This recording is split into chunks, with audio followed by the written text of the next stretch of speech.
The mop handle cracked against the first attacker's wrist with surgical precision. In the gleaming marble lobby of Aurora Tower, 4 armed men had surrounded CEO Victoria Lane, but they hadn't counted on the janitor. In 47 seconds, Ethan Cole would take them all down with nothing but cleaning supplies and a secret that would destroy everything Victoria thought she knew.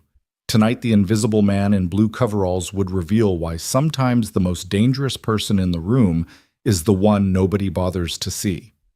If you're watching from New York, London, or anywhere around the world, drop your city in the comments. Let me know how far this story has traveled. Now, let me tell you about the night a single father with a mop changed everything. The September rain hammered against the 40-foot glass windows of Aurora Tower, turning the Chicago skyline into a watercolor painting of blurred lights and shadows. Inside the building's opulent lobby, crystal chandeliers cast golden pools across Italian marble floors that had been polished to a mirror finish. It was the kind of place where every surface whispered money, where every detail had been designed to intimidate and impress. The kind of place where people in $1,000 shoes never looked down, which meant they never saw the man pushing the mop. Ethan Cole had been invisible for 6 weeks now. It was a practiced invisibility perfected through years of training and refined through necessity. At 38, he had the kind of forgettable face that served him well, brown hair that was neither too long nor too short, eyes that shifted between green and gray depending on the light, and a build that was strong but not imposing. The blue maintenance coveralls he wore might as well have been an invisibility cloak. In a building full of people who measured worth by job titles and stock options, a janitor was less than furniture. Furniture at least had value. He guided his industrial mop across the lobby floor in smooth, practiced arcs, the rhythm as automatic as breathing. The yellow wet floor sign stood sentinel beside him, a beacon of caution that everyone ignored. They stepped around it over it sometimes through the very puddles he was cleaning their expensive shoes, leaving prints he would have to clean again. Not one of them looked at him. Not one of them saw him watching. And Ethan saw everything. He saw the way Victoria Lane's assistant Marcus always checked his phone exactly 3 times before the CEO arrived each morning, nervous tics betraying his constant anxiety. He saw how the security guards had grown lazy, their patrol patterns as predictable as clockwork, their attention more focused on their phones than their surroundings. He saw the blind spots where the cameras didn't reach the emergency exits that hadn't been tested in months, the places where shadows gathered like old secrets. But most importantly, he saw the 4 men who didn't belong. They had appeared 3 weeks ago, always in pairs, never together as a group. They wore different disguises, vendor badges, maintenance uniforms, delivery company logos, but their eyes gave them away. Those were hunters' eyes, constantly scanning, evaluating, measuring distances and obstacles. They moved with the kind of coordinated precision that came from years of training their casual movements, hiding a coiled readiness that Ethan recognized all too well. He dipped his mop into the bucket, wringing it out with deliberate slowness as he watched one of them, the tall one with the scar across his left eyebrow, pause near the executive elevator bank.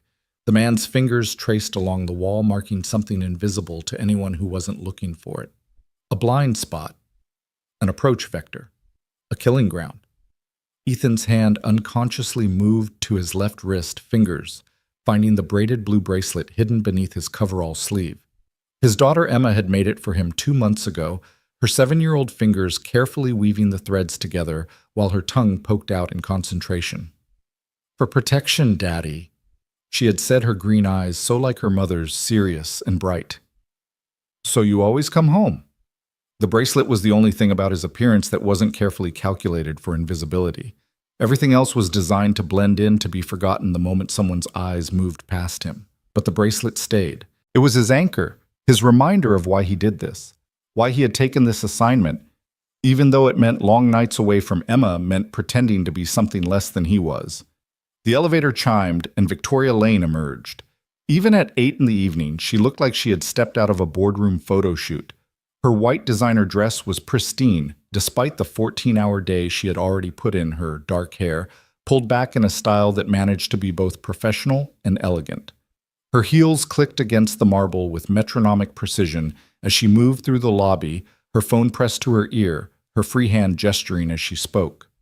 "No, Charles, that's unacceptable," she said, her voice carrying the kind of authority that came from years of being obeyed without question. The launch event is in 3 hours. I don't care if the caterers have to drive through a hurricane, they signed a contract. She walked past Ethan without a glance, her heel catching the edge of his wet floor, leaving a scuff mark he would have to clean. Again. He had tried to speak to her once 3 weeks ago when he first noticed the surveillance patterns. He had approached her in the parking garage trying to explain what he had seen, the danger he suspected. She had looked through him like he was made of glass. Security concerns should be directed to the appropriate department, she had said, not even slowing her stride. I'm sure they'll give your observations all the attention they deserve. The dismissal in her voice had been clear. What could a janitor possibly know about security threats? What could someone who pushed a mop for a living understand about the complex dangers facing a Fortune 500 CEO? Ethan had filed his report with building security anyway. It had been rejected within an hour. Unnecessary expense, the email had said. No credible threat identified. Now 3 weeks later, the 4 men were moving into position. The scarred one was by the elevator. Another shorter, built like a boxer with hands that had seen violence, stood near the main entrance, ostensibly checking his phone, but really watching the security desk. The third man, thin and nervous-looking, with wire-rimmed glasses that did nothing to hide his calculating eyes, had positioned himself near the emergency exit. And the fourth? Ethan's mop stopped moving. The fourth man was walking directly toward Victoria. This one was different from the others. Older, maybe 50, with silver streaking through his dark hair and a suit that actually fit properly. He moved with easy confidence, like someone who belonged here, his smile practiced and warm. He was the type who could talk his way past security, who could stand next to his target for 20 minutes without raising an alarm. He was the killer. Ethan had seen his type before in places where the sand never stopped blowing and the heat made everything shimmer like a mirage. The ones who got close, who smiled right until the moment they struck. The ones who made death personal. Miss Lane. The man's voice was cultured, carrying just a hint of an accent that Ethan couldn't quite place. European, maybe. Or someone who had worked very hard to sound like they were from everywhere and nowhere at once. I'm David Ashford from the Weinstein Group. I believe we have a mutual interest in the Arcadia acquisition. Victoria paused, her phone still pressed to her ear. She held up one finger weight and continued her conversation. Charles, I have to go. Handle it. She ended the call and turned to face the man, her expression professionally neutral. Mr. Ashford, I don't recall having a meeting scheduled. My apologies for the ambush, Ashford said, his smile widening just enough to show perfect white teeth. I'm only in town for the evening, and when I heard about your launch event, I thought I might catch you before the chaos begins. 5 minutes of your time, I think you'll find what I have to say very interesting. Ethan moved closer, his mop leaving wet trails across the marble. The other 3 men had shifted positions, creating a loose box around Victoria and Ashford. It was subtle, professional. Anyone watching would see only random people going about their business. But Ethan saw the trap closing. Victoria glanced at her watch, a Patek Philippe that cost more than most people made in a year. I really don't have time, Mr. Ashford. Perhaps you could schedule something with my assistant. I'm afraid this can't wait. Something in Ashford's tone changed, a subtle hardening that made Victoria's eyes narrow. You see, Ms. Lane, we need to discuss your company's recent expansions into certain international markets. Markets where your presence has become, shall we say, problematic. I don't know what you're talking about. Victoria's voice had gone cold, the CEO mask sliding into place. And frankly, I don't appreciate the Mumbai operation, Ashford said quietly. The one your board doesn't know about. The one that's been skimming technology from Zhao Industries. Victoria went very still. Ethan's grip tightened on his mop handle. He knew that stillness. It was the moment before violence when the body made its choice between flight and fight. But Victoria had nowhere to run. The 4 men had positioned themselves perfectly, cutting off every exit without seeming to. I think, Ashford continued, his voice still pleasant, conversational, we should continue this discussion somewhere more private. My associates have a car waiting outside. I'm not going anywhere with you. Victoria's hand moved toward her purse, toward her phone, but the boxer-built man near the entrance shook his head slightly. A warning. "Oh, but you are." Ashford's smile never wavered. "You can walk out with us now quietly, and we can resolve this like civilized people. Or we can do this the hard way, and I promise you, Miss Lane, you won't enjoy that nearly as much." The lobby had maybe 20 people in it, all focused on their phones, their conversations, their own concerns. The security desk was 50 feet away, but the guard was watching a basketball game on his tablet, earbuds in. The whole thing would be over before anyone noticed something was wrong, unless someone intervened. Ethan pushed his mop bucket forward, the wheels squeaking against the marble. The sound cut through the tension like a knife through silk. All 5 of them, Victoria and the 4 men, turned to look at him. "Sorry," Ethan said, his voice pitched to carry just the right note of oblivious incompetence. "Need to clean up a spill over here. Someone dropped their coffee." He pushed the bucket between Victoria and Ashford, forcing the older man to step back. The yellow wet floor sign followed, placed with strategic precision right where the scarred man would have to move to maintain his position. "Excuse me," Victoria said, her voice sharp with irritation, and something else.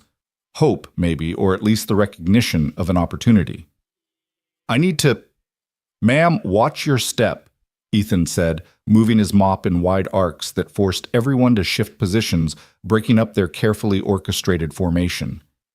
"Floor's real slippery. Wouldn't want anyone to fall." The thin man with glasses started moving closer, his hand reaching inside his jacket. Ethan pretended not to notice, but his weight shifted subtly, his grip on the mop handle adjusting. 20 pounds of industrial-grade wood and metal perfectly balanced. People always underestimated a mop. They thought of it as a cleaning tool, nothing more. They didn't think about the physics of it, the leverage, the reach, the solid weight of the handle. "You need to move along," Ashford said, his cultured voice developing an edge. "This is a private conversation." "Oh, sure," Ethan said, still playing the bumbling janitor. "Just let me get this spot right here." He swung the mop in a wide arc, sending a spray of soapy water across the boxer's expensive shoes. The man cursed, stepping back instinctively, his hand moving to his hip where a gun would be. "Watch it, you idiot," the boxer snarled. "So sorry, sir, so sorry." Ethan's voice was apologetic, but his eyes had gone cold, calculating distances and angles. 4 targets. Victoria caught in the middle. 20 civilians who would panic at the first sign of real violence. Security guards still oblivious. Cameras recording everything but help at least 3 minutes away, even if someone called now. 3 minutes was a lifetime in a fight. "Last warning," Ashford said, and now all pretense of civility was gone. "Walk away. Now." Ethan straightened slowly, his hand still on the mop handle. He looked at Ashford, then at Victoria, who was watching him with a mixture of confusion and growing alarm. She didn't recognize him as anything more than the janitor who cleaned her office, the invisible man she passed in the halls without seeing. But she was about to learn that sometimes the most dangerous person in the room is the one nobody bothers to notice. "You know," Ethan said, his voice different, now the bumbling tone replaced by something harder, more precise. "I've been watching you gentlemen for 3 weeks. You've been very professional, very careful, but you made one mistake." Ashford's eyes narrowed. "And what's that?" "You assumed the janitor was just a janitor." The transformation was instantaneous. The slouch disappeared, the shuffling gait replaced by perfect balance. The forgettable face sharpened, focused, dangerous. In one fluid motion, Ethan flipped the mop handle, the heavy wooden end, now a weapon the bucket kicked sideways to create an obstacle. "Run," he told Victoria, his voice carrying absolute command. "Now!" But Victoria stood frozen, her mind trying to process what she was seeing. The janitor she had dismissed, ignored, looked through for 6 weeks, was standing between her and 4 armed men with nothing but a mop and absolutely no fear in his eyes. The boxer moved first, his hand clearing his jacket, revealing the matte black pistol underneath. Ethan's mop handle snapped up and around in a tight arc, catching the man's wrist with a crack that echoed through the lobby. The gun went spinning across the marble floor as the boxer howled, cradling his broken wrist. The thin man with glasses was already moving, pulling a knife that caught the chandelier light. Ethan pivoted, using the mop's reach advantage, the wet strings wrapping around the man's ankle. A sharp pull sent him crashing to the floor, his glasses skittering away, the knife clattering out of reach. The scarred man came from the left, fast and low, trained in combat. Ethan met him with the bucket swinging it like a medieval flail. The impact sent soapy water exploding everywhere, but more importantly, it sent the scarred man stumbling backward, temporarily blinded. All of this had taken less than 5 seconds. People were starting to notice now. Someone screamed. Phones came out recording everything. The security guard finally looked up from his game, his mouth falling open in shock. Ashford hadn't moved. He stood perfectly still, watching Ethan with the kind of assessment that came from years of violence. His hand was inside his jacket, but he hadn't drawn his weapon yet. "Interesting," he said. "You're not really a janitor, are you?" "I'm exactly what I appear to be," Ethan replied, keeping the mop handle between them like a staff. "A man doing his job." "And what job would that be?" "Right now, making sure you don't leave this building with Ms. Lane." The boxer was getting back to his feet, his left hand reaching for a backup weapon. The thin man was crawling toward his knife. The scarred one was wiping soap from his eyes, murder in his expression. "You're outnumbered," Ashford observed, "and that mop won't stop bullets." "No," Ethan agreed, "but it doesn't have to." He smiled, then the kind of smile that had made hardened soldiers step back in places where the rules were written in blood. "You see, Mr. Ashford, you're not the only one who's been planning this. The difference is I've been planning for longer and I've got something you don't." "And what's that?" Ethan's hand found the blue bracelet on his wrist, his daughter's protection charm, and his smile widened. "I've got absolutely nothing to lose except her." He nodded toward Victoria, who was still standing frozen, her white dress a beacon in the chaos. "So here's what's going to happen. You and your men are going to walk out of here, now. Or I'm going to show everyone in this lobby and everyone watching on their phones exactly what a man with a mop can do when he stops pretending to be invisible." The lobby had gone silent except for the whisper of phones, recording the distant sound of sirens that someone had finally called and the drip of soapy water on marble. Ashford studied him for a long moment. Then he laughed low and appreciative. "You know what, I almost believe you could do it. Take down 4 armed men with nothing but cleaning supplies. It would be something to see. Try me." The tension stretched between them like a wire about to snap. The boxer's hand was on his backup gun. The thin man had his fingers on the knife. The scarred one had cleared his eyes and was reaching for something in his ankle holster. And Ethan stood in the middle of them all, a janitor with a mop protecting a CEO who didn't even know his name. 60 seconds, Ashford said suddenly. "That's how long before the police arrive. 60 seconds to finish this and disappear. We could do it. Kill you, take her, be gone before anyone processes what happened. You could try. Or," Ashford continued, "we could walk away. Postpone this conversation for another time, another place, when you're not around to interfere. I'll always be around. Will you?" Ashford's smile was cold. "Do you think she'll keep you close after this? Do you think Victoria Lane will want a janitor as her bodyguard? You'll go back to being invisible and we'll wait. We're very patient men." Ethan said nothing, but his grip on the mop handle tightened. "Tell me something," Ashford said. "What makes her worth it? What makes Victoria Lane worth risking your life when she doesn't even see you?" It was a good question. One Ethan had asked himself every day for 6 weeks, every time she walked past without acknowledgement, every time she dismissed his concerns, every time she treated him like he was part of the building itself, no more worthy of notice than a light fixture or a doorknob. "It's not about her," Ethan said finally. "It's about doing the job." "Just the job?" Ashford seemed genuinely curious. "Nothing more." Ethan thought about Emma asleep at home with the babysitter, trusting that Daddy would come home safe. He thought about the promise he had made to his wife before she died, to always protect those who couldn't protect themselves. He thought about all the invisible people in the building, the other janitors, the security guards, the maintenance workers who would be caught in the crossfire if violence erupted here. "Someone has to stand between the wolves and the sheep," he said. "Might as well be the janitor." The sirens were getting closer. 30 seconds, maybe less. Ashford made his decision. He raised his hand, a clear signal to his men. The boxer reluctantly released his weapon. The thin man left his knife on the floor. The scarred one stood down, though his eyes promised this wasn't over.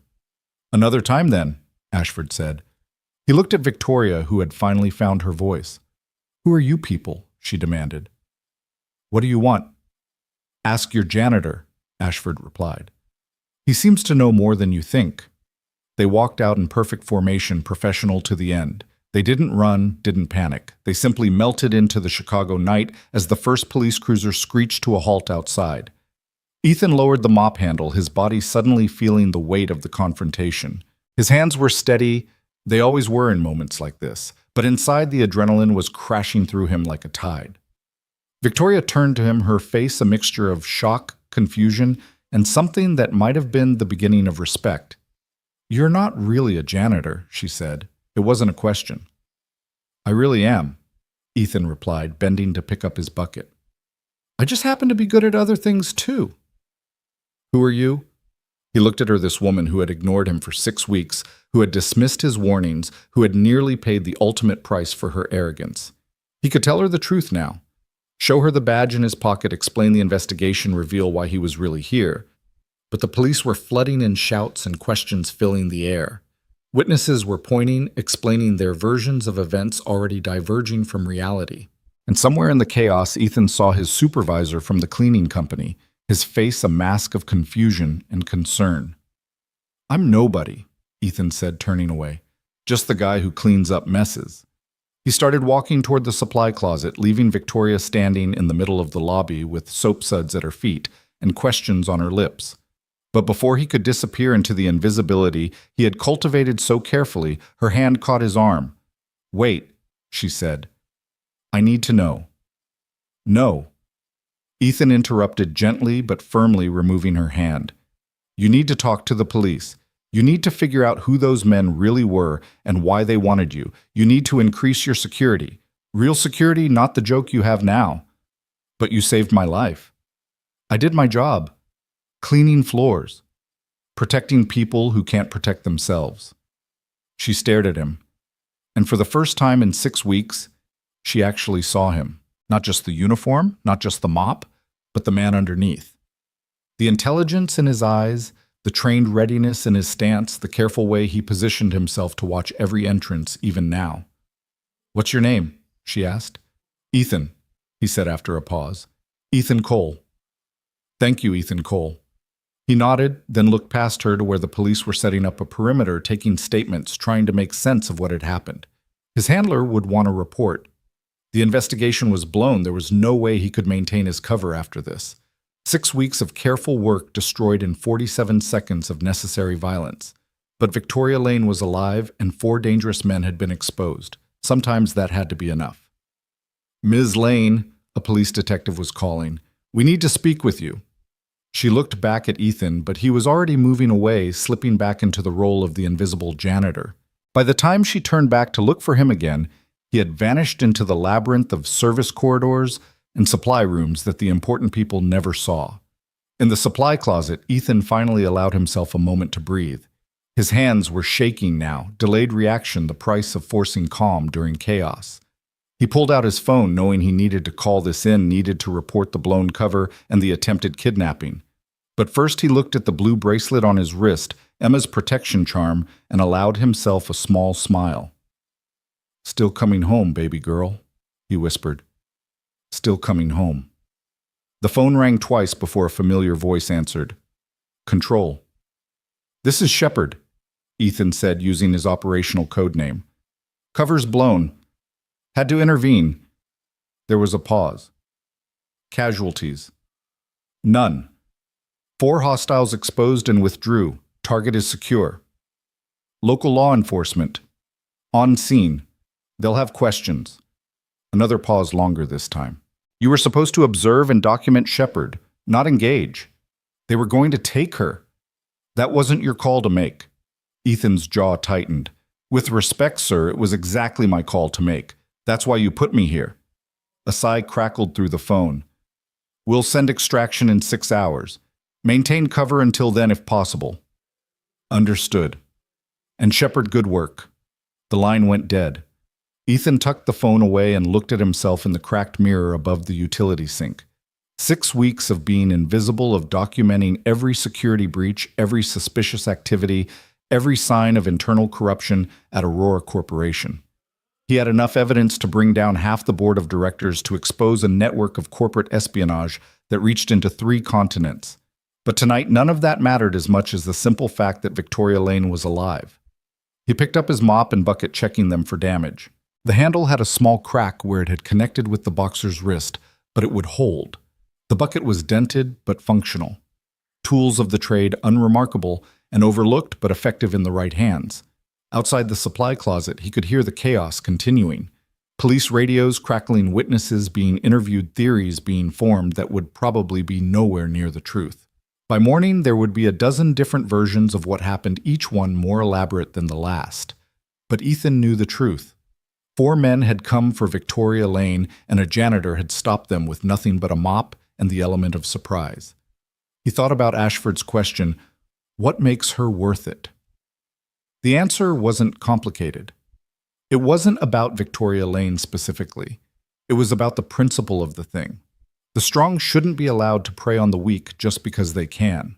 Those with power shouldn't be permitted to destroy those without it simply because it's convenient. Someone had to stand in the gap, even if that someone was just a janitor with a troubled past and a talent for violence. His phone buzzed. A text from an unknown number, but Ethan recognized the routing signature. Ashford. This isn't over. She has something we need. Stay out of our way, or next time we won't be so civilized. Ethan deleted the message without replying. Let them come. He had 6 hours before extraction, 6 hours to make sure Victoria Lane understood the danger she was in, 6 hours to prepare her for what was coming. He stepped out of the supply closet and immediately encountered chaos. The lobby was swarming with police, the elegant space transformed into a crime scene. Yellow tape cordoned off the area where the confrontation had occurred. Crime scene technicians were photographing everything marking the position of the weapons that had been dropped, the soap spills that had become evidence. Through it all, Victoria stood like an island of composure in her white dress, talking to what looked like a senior detective. But Ethan could see the tremor in her hands, the way she kept touching her throat, the classic signs of delayed shock. He started mopping again, working his way gradually closer, just another part of the background noise. The detective was asking her about enemies, about threats, about why someone might want to kidnap her. I don't know, Victoria was saying. I mean, yes, I have competitors, business rivals, but nothing like this, nothing violent. What about the Mumbai operation the man mentioned? The detective asked. Victoria's face went carefully blank. I don't know what he was talking about.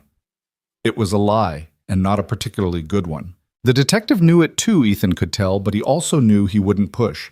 Not here, not now, not with a CEO of Victoria's stature. That was a conversation for lawyers and boardrooms, not crime scenes. We'll need you to come to the station, the detective was saying. Make a formal statement. Of course. Just let me... Victoria turned and saw Ethan mopping steadily closer. Something flickered in her eyes. Detective, I need a moment with my employee. The detective followed her gaze, saw Ethan in his janitor's uniform, and immediately dismissed him as unimportant. Make it quick. We need to get you somewhere secure. Victoria walked over her heels, clicking on the marble with less certainty than before. She stopped just outside the reach of his mop, as if uncertain how to bridge the gap between their worlds. They'll come back, Ethan said quietly, not looking at her, continuing to mop. Tonight was just a probe. They wanted to take you quietly, make it look like you left voluntarily. Now that that's failed, they'll escalate. How do you know that? Because it's what I would do. She studied him, this man she had walked past hundreds of times without seeing. You're not really a janitor. We've established that. So what are you, private security, corporate spy, government agent? Ethan finally looked at her, meeting those sharp green eyes that had intimidated boardrooms full of executives. Does it matter? Yes, she said firmly. It matters because I need to know if I can trust you. You can't, Ethan said simply. You can't trust anyone right now. Those men knew about Mumbai. That means someone inside your organization is feeding them information, someone high enough to know about your off-the-books operations. Victoria's face paled. That's impossible. Only 3 people know about... She stopped herself. 3 people plus whoever they told, Ethan continued. Plus their assistants who might have overheard something, plus the IT people who maintain the secret servers, plus the accounting team that hides the money transfers. Secrets are like water, Ms. Lane. They always find a way to leak. You know about Mumbai. I know about a lot of things, including the fact that you're about to make a very stupid mistake. What mistake? You're about to go to the police station, make a statement that minimizes what happened here, then go home to your penthouse and pretend everything is fine. You'll increase your security, but you'll use the same company you've always used, the one that's already been compromised. You'll continue your normal routine because you don't want to show weakness. And within a week, you'll be dead. The words hit her like physical blows. You don't know. I know exactly, Ethan interrupted. I know because I've seen this pattern before. Powerful person gets threatened. Powerful person refuses to change their routine. Powerful person ends up in a body bag. Pride kills more CEOs than plane crashes. So what do you suggest? Disappear. Tonight. Go somewhere they won't expect, somewhere that's not in your normal pattern. Change everything, your routes, your schedule, your communications, and find someone you trust absolutely to help you figure out who's betraying you from the inside. I don't have anyone like that. Then you're already dead. The brutality of the statement made her step back. You're trying to scare me. I'm trying to save your life. Again. She looked around the lobby at the police and the witnesses and the evidence of violence that had erupted in her perfectly controlled world. When she looked back at Ethan, there was something different in her expression. Not just fear or gratitude, but a kind of desperate calculation. Help me, she said suddenly. I already did. No, I mean really help me. You obviously know how to handle yourself. You saw those men coming when my entire security team missed them. You know about Mumbai, which means you've been investigating me, which means you probably know more about my company's vulnerabilities than I do. Ethan kept mopping the rhythmic motion, helping him think. This wasn't part of the plan. He was supposed to extract in 6 hours, file his report, and move on to the next assignment. Getting personally involved with a target was against every protocol, every rule that had kept him alive through 15 years of intelligence work. But he thought about Emma, about the promise to always come home, and realized that sometimes staying alive wasn't the same as doing the right thing. I can't be your bodyguard, he said finally. That's not who I am. Then be my janitor, Victoria said, and there was something almost like humor in her voice. Be the invisible man who sees everything. Help me figure out who's trying to kill me and why. And in return, I don't ask questions about who you really are or why you've been spying on my company. It was a good offer, better than she knew, since those were questions he couldn't answer without destroying several ongoing federal investigations. But there was one problem. I have a daughter, he said. 7 years old. Whatever I do, it can't put her at risk. I can protect her. No. The word came out harder than he intended. You can't even protect yourself. My daughter stays out of this completely. Victoria nodded slowly. Then what do you need? Time. I need 6 hours to make arrangements to ensure she's safe. Then I'll help you, but we do it my way. No arguments, no CEO power plays, no treating me like the help. You are the help, she pointed out, and that's why I'm still alive while your regular security is useless. She couldn't argue with that. 6 hours. Then what? Then we disappear. Both of us. We go dark while I figure out who wants you dead and why. I can't just disappear. I have a company to run a launch event tonight. The launch event is in 2 hours and you're not going. That's impossible. There are 500 guests, major investors, and at least 4 people who want to kidnap or kill you. You walk into that ballroom tonight, you won't walk out. She started to protest again, then stopped. The reality of the situation was finally sinking in. Her perfect controlled world had been shattered by 4 men and a janitor with a mop. Miss Lane, the detective was calling. We need to go. 6 hours, Victoria said to Ethan. Then I'm trusting you with my life. You already did, he reminded her. Try not to forget that. She walked back to the detective, her composure reassembling itself with each step. By the time she reached him, she was once again the untouchable CEO, the woman who could handle anything. But Ethan had seen behind the mask. He had seen the fear, the vulnerability, the human being underneath the corporate armor. And despite his better judgment, despite all his training and experience, he found himself caring about what happened to her. He pulled out his phone and typed a quick message to his handler. "Need emergency extraction for one. Non-negotiable." The response was almost immediate. "Negative. Mission parameters don't include." Ethan deleted the message without reading the rest. He had made his decision. Victoria Lane needed help, and he was possibly the only person in Chicago who could provide it. The investigation, the evidence he had gathered, the federal case, all of it would have to wait. Because sometimes the job wasn't about following orders or completing missions.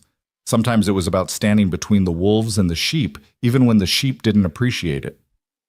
He finished mopping the lobby, then headed for the service elevator. He had 6 hours to make arrangements to ensure Emma was safe to transform from Ethan Cole, the janitor, into someone who could keep Victoria Lane alive.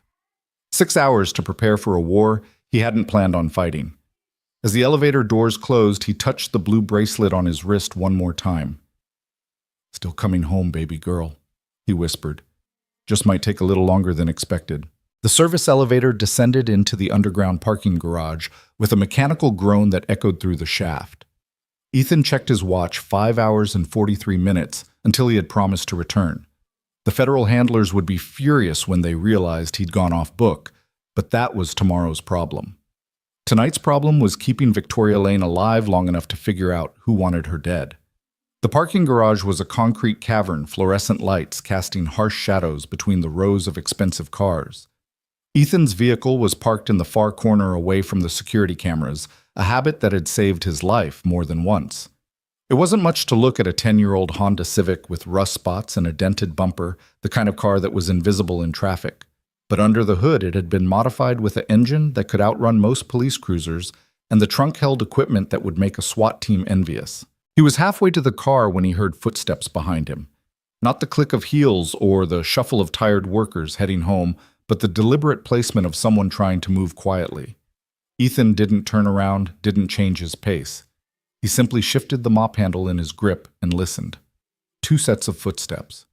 Moving in coordination. Professional. "Mr. Cole," a woman's voice called out. Not Victoria. Someone younger with a slight accent he couldn't quite place. "We need to talk." Ethan stopped but didn't turn. "The building's closed for the night. Police orders." "We're not here about the building." Now he turned slowly, keeping his hands visible but ready. 2 people stood 20 feet away, carefully positioned to cut off his escape routes. The woman was Asian, maybe 30, wearing a designer suit that didn't quite hide the weapon under her left arm. The man beside her was older Caucasian, built like a boxer gone to seed, but still dangerous. "Let me guess," Ethan said. "You're not really here about the janitor job opening." The woman smiled, but it didn't reach her eyes. "My name is Chen. This is Morrison. We represent certain interests that are concerned about tonight's events."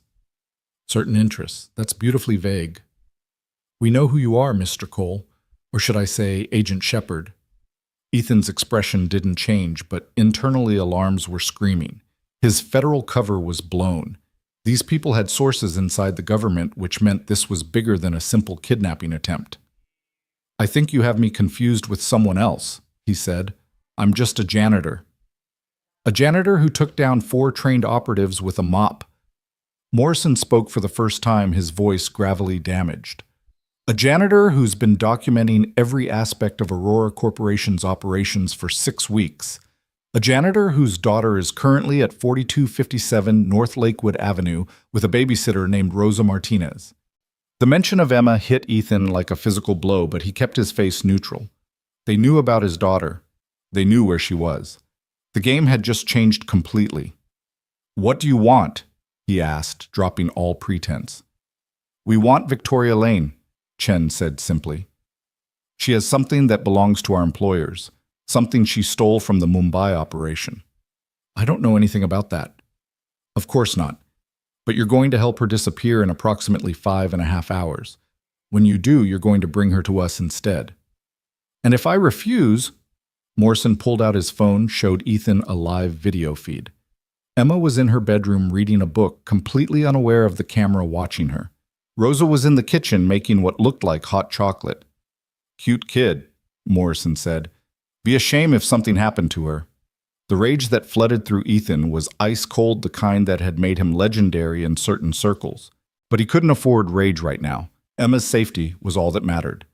"If you touch her, we won't have to," Chen interrupted, "because you're going to do exactly what we say.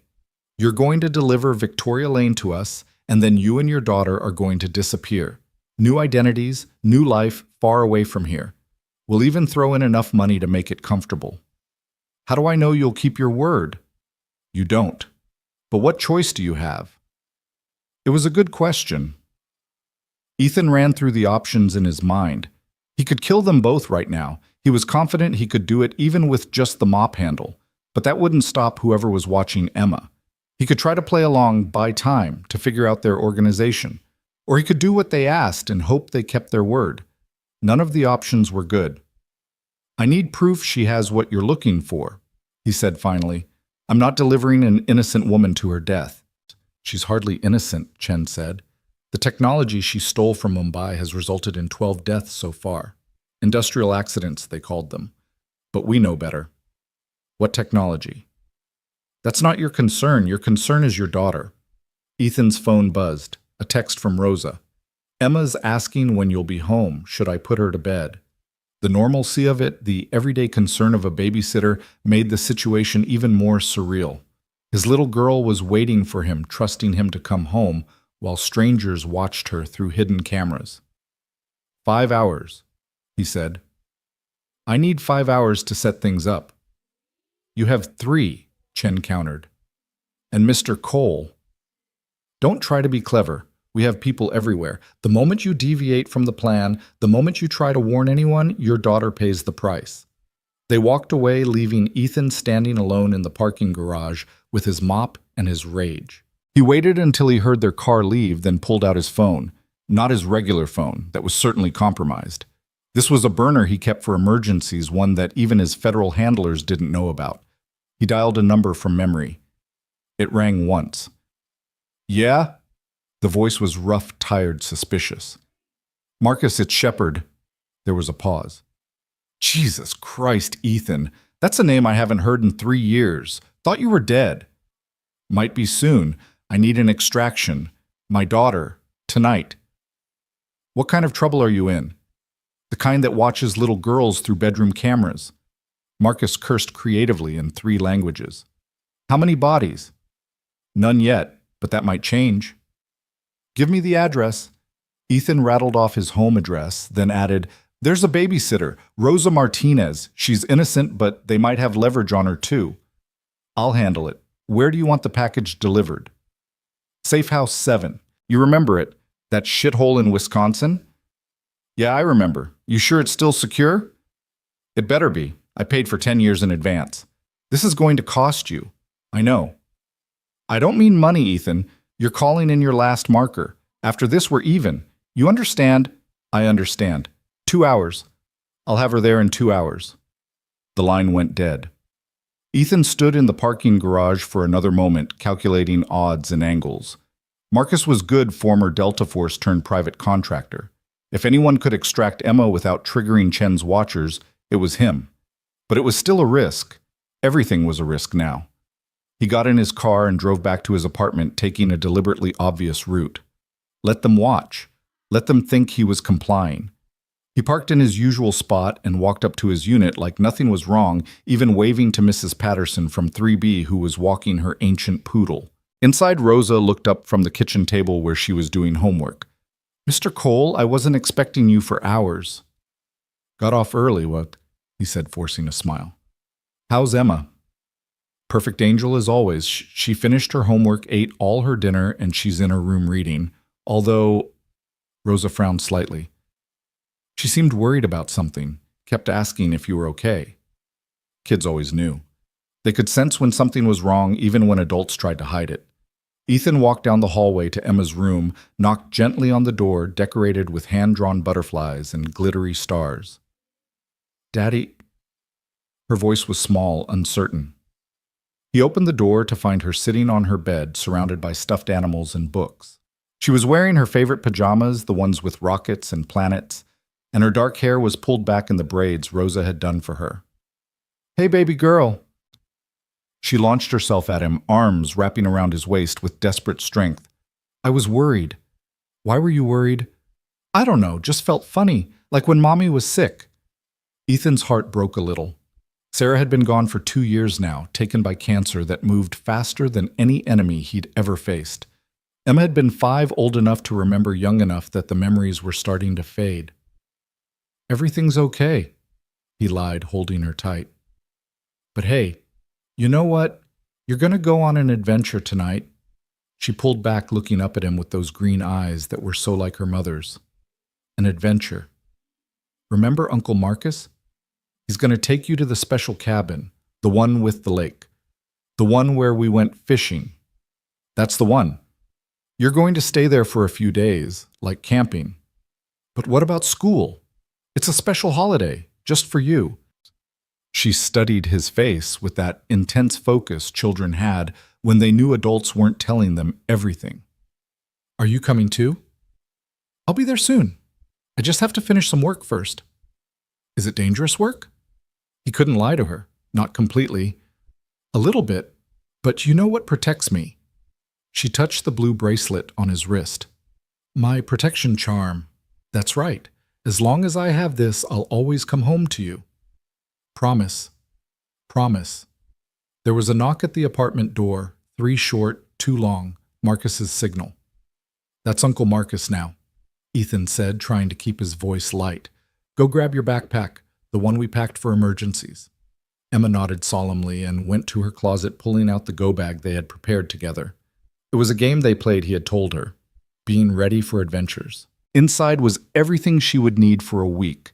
Clothes, toiletries, her favorite stuffed bear, and a photo of the 3 of them from before Sarah got sick. Marcus was waiting in the living room, and he looked exactly the same as he had 3 years ago. 6'4", built like a linebacker with scars that told stories he'd never share. But his eyes softened when he saw Emma. "Hey there, little warrior, he said, dropping to one knee. "Ready for an adventure?" "Uncle Marcus?" She hugged him, then looked back at Ethan. "Daddy has dangerous work." "I know." Marcus said, his eyes meeting Ethan's over her head. "That's why I'm going to keep you extra safe until he's done." Rosa was packing up her things, confused, but not questioning. Ethan handed her $300. "For your trouble. Take a few days off." "Is everything okay, Mr. Cole?" "Family emergency, nothing to worry about." She left, and Ethan knew that Chen's people were probably already following her. But Rosa didn't know anything, couldn't tell them anything. She was just collateral damage in a game she didn't even know was being played. 2 minutes, Marcus said quietly. "Then we need to move." Ethan knelt in front of Emma, memorizing her face. "I love you more than all the stars in the sky." "And I love you more than all the fish in the sea," she replied, completing their ritual. "Be good for Uncle Marcus." "Be safe, Daddy." And then they were gone. Marcus carrying her backpack, his other hand resting casually near the concealed weapon under his jacket. Ethan watched from the window as they got into a nondescript van and drove away. No one followed. Chen's people were either very good at surveillance or they were letting Emma go. He hoped it was the latter, but planned for the former. His phone rang. Not the burner, his regular phone. Victoria Lane's name appeared on the screen. "Ms. Lane." "They let me go." Her voice was shaky, exhausted. "The police. They took my statement and let me go. But Mr. Cole, Ethan, I don't feel safe. There are cars outside my building that weren't there before. People watching." "Where are you exactly?" "In my penthouse, 32nd floor. I canceled the launch event, told everyone I had food poisoning. The board is furious, but listen carefully to—" Ethan interrupted. "In exactly 1 hour, you're going to receive a delivery, a large package that requires your personal signature. When it arrives, you're going to tell your security that it's confidential documents from the Mumbai office. You're going to take it into your home office alone. Do you understand? What kind of package? The kind that will keep you alive. 1 hour. Be ready." He hung up and got to work. The apartment transformed from a simple living space into an operational center. He pulled equipment from hidden compartments, weapons, communications gear, surveillance countermeasures. The mop handle unscrewed to reveal a blade that could cut through body armor. The bucket had a false bottom hiding flashbang grenades. Everything a janitor needed for a very bad night. He called Marcus on the burner. Package secure. 15 minutes out from safe house. No tail. Anyone try to stop you? 2 cars showed interest. They're not interested anymore. Ethan didn't ask for details. Marcus had his ways, and they usually involved other cars ending up in ditches. Chen and Morrison, you know them? Chen's Chinese intelligence, probably MSS. Freelances on the side. Morrison's former CIA went private 5 years ago after that thing in Syria. If they're working together, someone's paying serious money. Any idea who? Could be anyone. Corporations, governments, crime syndicates. The Mumbai tech must be worth billions. What do you know about it? Just rumors. Something about quantum encryption. The kind of thing that could break any security system in the world, or make one that's absolutely unbreakable. Either way, it's a game changer. That explained why everyone wanted it, and why they were willing to kill for it. Marcus, I need one more thing. You're pushing it, Shepard. I know, but I need you to check on someone. Rosa Martinez, my babysitter. Make sure she gets home safe. Christ, you're going soft. Maybe. Fine. But after this, we're done. You understand? No more favors, no more midnight calls. Done. I understand. Ethan hung up and began his transformation. The janitor coveralls came off, replaced by tactical gear that would make him harder to identify and harder to kill. Body armor went under a nondescript jacket. Weapons were distributed across his body in a pattern that had become second nature. The knife from the mop handle went into an ankle sheath. He looked at himself in the mirror. The forgettable janitor was gone. In his place stood someone harder, more dangerous. Someone who had done terrible things in terrible places and was about to do them again. His regular phone buzzed. A text from Chen. 2 hours remaining. Don't disappoint us. He deleted it and pulled out a different phone, one he'd taken from the scarred attacker during the lobby fight. The man hadn't noticed in the chaos, too focused on the soap in his eyes. Ethan scrolled through the messages, finding what he was looking for. A series of texts about Victoria, her schedule, her security arrangements. But more interesting were the photos. Pictures of documents classified Aurora Corporation files about the Mumbai project. And they weren't taken by an outsider. The angle, the lighting, the access, these were taken by someone inside Victoria's inner circle. One photo showed a reflection in a computer screen. It was blurry, but Ethan could make out enough. A face he recognized. Someone Victoria trusted completely. Son of a bitch, he muttered. The betrayal went deeper than anyone realized, and Victoria was about to walk right into it. He grabbed his gear and headed for the door, then stopped. On Emma's art table was her latest drawing, a man in blue holding a mop like a sword, standing in front of a woman in white. She had titled it, My Daddy, the Hero, in her careful 7-year-old handwriting. Ethan folded it carefully and put it in his pocket, a reminder of what he was fighting for. The drive to Victoria's building took 20 minutes. He parked 3 blocks away and approached on foot, noting the surveillance Chen had mentioned. 2 cars with tinted windows. A van that was trying too hard to look like a delivery vehicle. At least one spotter on the roof of the building across the street. They were good, but they were obvious if you knew what to look for, which meant they wanted to be seen. They wanted Victoria scared off balance, ready to make mistakes. Ethan entered through the loading dock using the maintenance codes he'd memorized weeks ago. The night security guard barely looked up from his magazine. Just another invisible worker doing invisible work. The service elevator took him to the 31st floor. From there he accessed the maintenance shaft that ran between floors. It was a tight fit with all his gear, but it was also completely off the security grid. In his 6 weeks of reconnaissance, he'd mapped every blind spot in the building. He emerged in Victoria's laundry room, dust and insulation in his hair, but otherwise silent. The penthouse was enormous, 5,000 square feet of marble and glass, and contemporary art that cost more than most people's houses. But it was also a trap. One way in through the private elevator windows that didn't open, no secondary exits except the emergency stairs that were certainly being watched. Victoria was in her office staring at her computer screen. She changed out of the white dress into jeans and a sweater, looking more human than he'd ever seen her. When he appeared in her doorway, she nearly screamed. "Jesus, how did you—" "Questions later," he said, moving to the window. The spotter was still there, scope glinting in the streetlight. "We have maybe 40 minutes before they realize I'm here."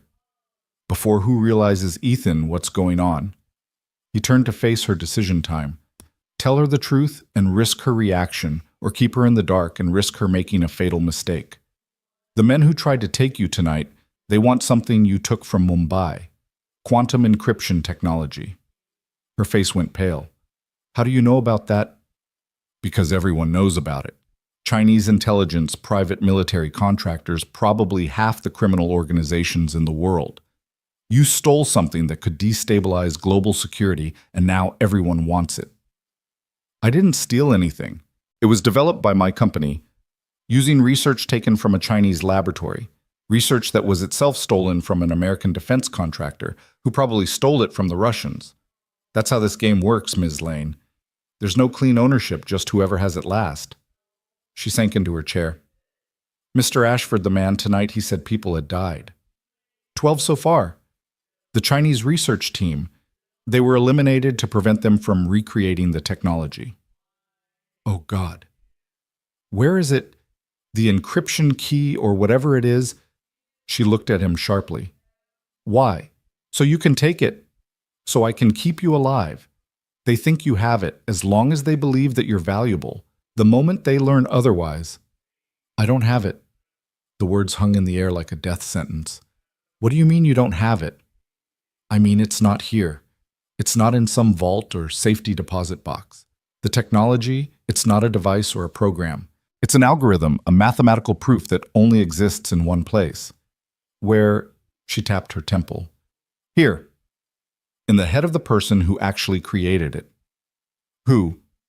Dr. James Park, my chief technology officer. He memorized the entire algorithm, then destroyed all records of it. He said it was too dangerous to exist in any form that could be stolen. Ethan processed this information, puzzle pieces clicking into place. Park's the one who betrayed you. That's impossible. James has been with me for 10 years. He's like family. He's the one who told them about Mumbai. He's been feeding them information, probably promised them the algorithm in exchange for something. But then he realized he could get more by playing all sides. You're wrong. Ethan pulled out the phone he'd taken, showed her the photos. Look at the reflection in this one. She stared at the blurry image, and he saw the moment she recognized it. The moment her world shifted again. James, she whispered. He set you up, made you the target so he could disappear with the technology. Everyone's hunting you while he gets away clean. But he was at the launch event tonight. He called to check on me after... She stopped, understanding dawning. He wanted to make sure I was still alive, still drawing attention. Where is he now? I don't know. He said he was going home, but... Ethan was already moving, checking his equipment, formulating a plan. We need to find him before Chen does. Chen? Chinese intelligence. She gave me 3 hours to deliver you to her. That was 90 minutes ago. You were going to hand me over. They have leverage. Had leverage. It's been neutralized. Victoria stood up, anger flashing in her eyes. You were going to trade me? I was going to protect my daughter, Ethan said flatly. That's my first priority. Always. But she's safe now, which means I can focus on keeping you alive. Why do you care what happens to me? It was the same question Ashford had asked. The same question he'd been asking himself. Because someone has to, he said finally. Because you're in over your head and you don't even know how deep the water is. Because despite being an arrogant, dismissive executive who treats people like furniture, you don't deserve to die for Park's greed. She flinched at the description but didn't argue. So what do? We find Park before anyone else does, and we make him give up the algorithm. He won't. He'd die first. He believes it's his life's work, his legacy. Then he'll die. But first he'll talk. The coldness in Ethan's voice made her step back. You're not really federal agent, are you? I am, just not the kind you're thinking of. What kind? The kind they send when diplomacy fails and war isn't an option. The kind that doesn't officially exist. His phone buzzed. Marcus, package delivered. Secondary package also secure. Rosa was safe. Emma was safe. Now he could focus. Get dressed, he told Victoria. Dark clothes, comfortable shoes, nothing that makes noise when you move. Where are we going? To find your friend James before he gets you killed. She started to move toward her bedroom, then stopped. Ethan, thank you for saving my life. Twice now. Don't thank me yet. The night's not over. As she left to change, Ethan stared out at the city lights, at the watchers in their cars, at the trap that was closing around them. Chen would realize soon that he'd gone off script. Ashford's team was still out there, probably regrouping, and Park was somewhere in the city with information that could shift the balance of global power. He touched Emma's drawing in his pocket, feeling the carefully folded paper. Then he pulled out his phone and typed a message to Chen. Change of plans. If you want the technology, meet me at the Millennium Park Pavilion in 1 hour. Come alone. The response was immediate. If this is a trick, your daughter dies. My daughter's beyond your reach, but Park isn't. 1 hour, or I give him to Ashford. He didn't wait for a response. The game had changed. He wasn't playing defense anymore. Victoria returned wearing black jeans and a dark jacket, her hair pulled back, looking nothing like the CEO who commanded boardrooms. She looked younger, vulnerable, human. How do we get out? She asked. They're watching all the exits. Ethan smiled the kind of smile that would have worried anyone who knew his history. We don't go out. We go up. Up? You have a helicopter pad on your roof. I don't have a helicopter. No, but your neighbor does. Mr. Yamamoto, the Japanese consul. He keeps a Bell 407 up there for emergencies. That's theft. That's survival. Can you fly it? What? No, of course not. Then it's a good thing I can. She stared at him. How many things are you good at exactly? You don't want to know.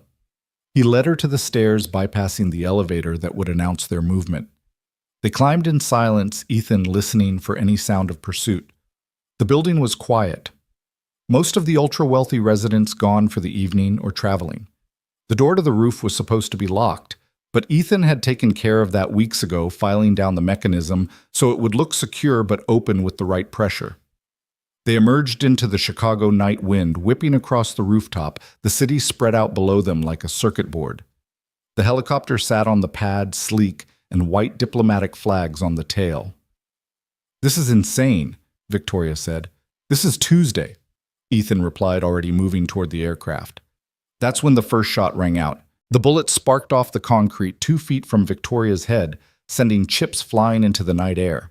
Ethan grabbed her, pulling her behind the helicopter's landing gear as 2 more shots followed the suppressed rounds, making soft thuds as they hit the aircraft's fuselage. Stay down, he hissed, scanning the surrounding rooftops. The shooter was on the building to the north, probably the same spotter he'd seen earlier. Professional placement, good angle, but the wind at this height was playing havoc with accuracy. They're shooting at us, Victoria said, her voice surprisingly steady despite the circumstances. They're shooting at you, Ethan corrected. I'm just in the way.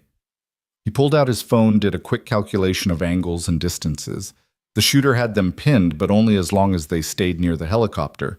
The moment they tried to reach the access door, they'd be exposed. Unless... Can you get to the pilot's seat? He asked Victoria, while someone's shooting at us. The angle's wrong. He can't hit you if you stay low and go around the other side.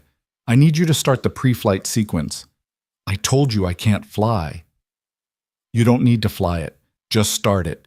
Big red button on the console, then flip every switch that's lit up. Can you do that? She nodded, fear and determination warring in her eyes. What are you going to do? What I'm good at! He gave her a push, and she scrambled around the helicopter's nose, using the aircraft as cover. The shooter fired twice more, trying to track her movement, but the rounds went wide. Ethan counted the seconds, measuring the shooter's rhythm. Most snipers followed patterns, especially under pressure. This one was firing every 3 to 4 seconds, taking time to readjust for wind. The helicopter's engine began to whine rotors, starting their slow initial rotation. The noise would draw attention, but it would also mask other sounds, like the sound of Ethan sprinting across the rooftop. He broke from cover between shots, running low and fast toward the maintenance shed on the far side of the roof. The shooter tried to track him, but Ethan had timed it perfectly. By the time the next round came, he was already behind the shed, breathing hard but intact. From his new position, he could see the muzzle flash on the opposite building. 6th-floor corner apartment. The shooter was using a bathroom window, probably thinking the small opening would provide better cover. It was a rookie mistake. Small openings limited escape routes. Ethan pulled out the phone he'd taken from the scarred attacker and scrolled through the contacts. There it was, Overwatch. He hit dial. "Position compromised," he said in Russian-accented English, pitching his voice differently. "Targets escaping via helicopter. Need immediate backup." "Who is this? Where's Dmitri?" "Dmitri's down. The janitor got him. Just get here."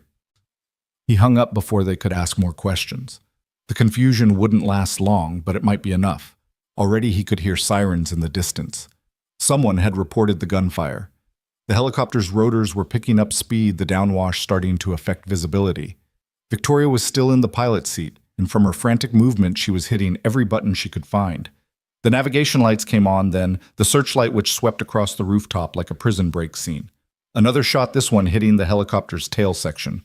The shooter was getting desperate, taking riskier shots. That meant he'd been ordered to stop them at all costs. Ethan made his decision. He pulled out the compact Glock he'd taken from his apartment. Arsenal checked the magazine 15 rounds and did the math. Distance to the shooter approximately 200 yards. Effective range of the Glock 50 yards for accurate fire. Wind speed at this height gusting to 20 miles per hour. It was an impossible shot, which meant the shooter wouldn't expect it. He stepped out from behind the shed and started firing. Not at the shooter, that would have been pointless, but at the windows around him. Glass shattered, the sound carrying across the night. The psychological effect was immediate. The sniper pulled back, self-preservation overriding his mission. "Now!" Ethan shouted to Victoria. "Get in the passenger seat!" She scrambled over as he ran for the helicopter, diving through the open door as another shot cracked past. He grabbed the controls muscle memory from 100 missions taking over. The aircraft was already warmed up, Victoria's button pushing having accidentally completed most of the startup sequence. "Buckle up," he said, pulling on the collective. The helicopter lifted off just as the roof access door burst open. 3 men emerged, weapons raised, but it was too late. They were already 20 feet up and climbing the Chicago night spreading out below them. "Oh God, oh God, oh God!" Victoria was chanting, gripping her seat with white knuckles. "You're fine," Ethan said, banking hard to the left to avoid any potential rocket-propelled grenades. "Just don't look down." "Where are we going?" "First we're going to make them think we're heading for the airport, then we're going to disappear." He flew low, threading between buildings, using the urban landscape as cover. The helicopter wasn't made for this kind of flying, but it was responding well enough. Behind them he could see lights, police probably, though Chen's people might have their own aircraft. His phone buzzed. "Chen, very clever, but you just signed your death warrant." He handed the phone to Victoria. "Text her back. Tell her Park's at the Millennium Park Pavilion. Tell her she has 30 minutes before Ashford gets there." "But that's not true." "No, but she doesn't know that. And neither does Ashford, who's certainly monitoring her communications." Victoria typed the message, her fingers shaking slightly. "You're playing them against each other. While we go after the real prize. Park. Park." Ethan banked right, heading toward the lake. Where would he go if he knew everyone was hunting him? Where would he feel safe? Victoria thought about it. His boat! He has a yacht moored at Belmont Harbor, the Quantum Leap. He practically lives on it during the summer. Of course he named it that. Ethan adjusted their heading. How big? 60-footer, full electronic suite, satellite communication, the works. He could run his entire operation from there. And sail to international waters if things got hot. You think he's planning to run? I think he's been planning this for months. The betrayal, the misdirection making you the target. He's probably already transferred his money offshore, set up new identities. All he needs is to get 12 miles out, and he's in international waters. The harbor appeared below them, hundreds of boats bobbing in their slips. Ethan brought the helicopter down low, skimming just above the water. The move was illegal and dangerous, but it would keep them off civilian radar. There, Victoria pointed, slip 47. The big one with the blue hull. Ethan could see it lit up like a Christmas tree. Park was definitely aboard, and from the activity on deck, he was preparing to leave. Two men were working on the mooring lines while Park himself was visible in the wheelhouse. He's got security, Ethan noted. Professional by the look of them. James always traveled with bodyguards, said it was necessary given the sensitive nature of his work. More likely he knew this day would come. Ethan brought the helicopter around looking for a place to land. The harbor parking lot was too exposed, but there was a small park nearby, dark and empty at this hour. He sat down between two rows of trees, the rotors whipping branches into a frenzy. "Stay here," he told Victoria, shutting down the engine. "Like hell, James betrayed me. I'm coming with you." "You're a liability. You have no training. I have something better. I have his trust. Whatever he's become, he still thinks of me as a friend. I can get close. Or he'll shoot you the moment you appear. Then why hasn't he run already? He knows I'm alive, knows I'm a target. If he wanted me dead, he could have arranged it, but he didn't." She had a point. Park's behavior didn't fit someone who wanted Victoria eliminated. It fit someone who was using her as a distraction, but didn't necessarily want her dead. "Fine," Ethan said. "But we do this my way. No heroics, no confrontations. We get on the boat, we get the algorithm, we get out."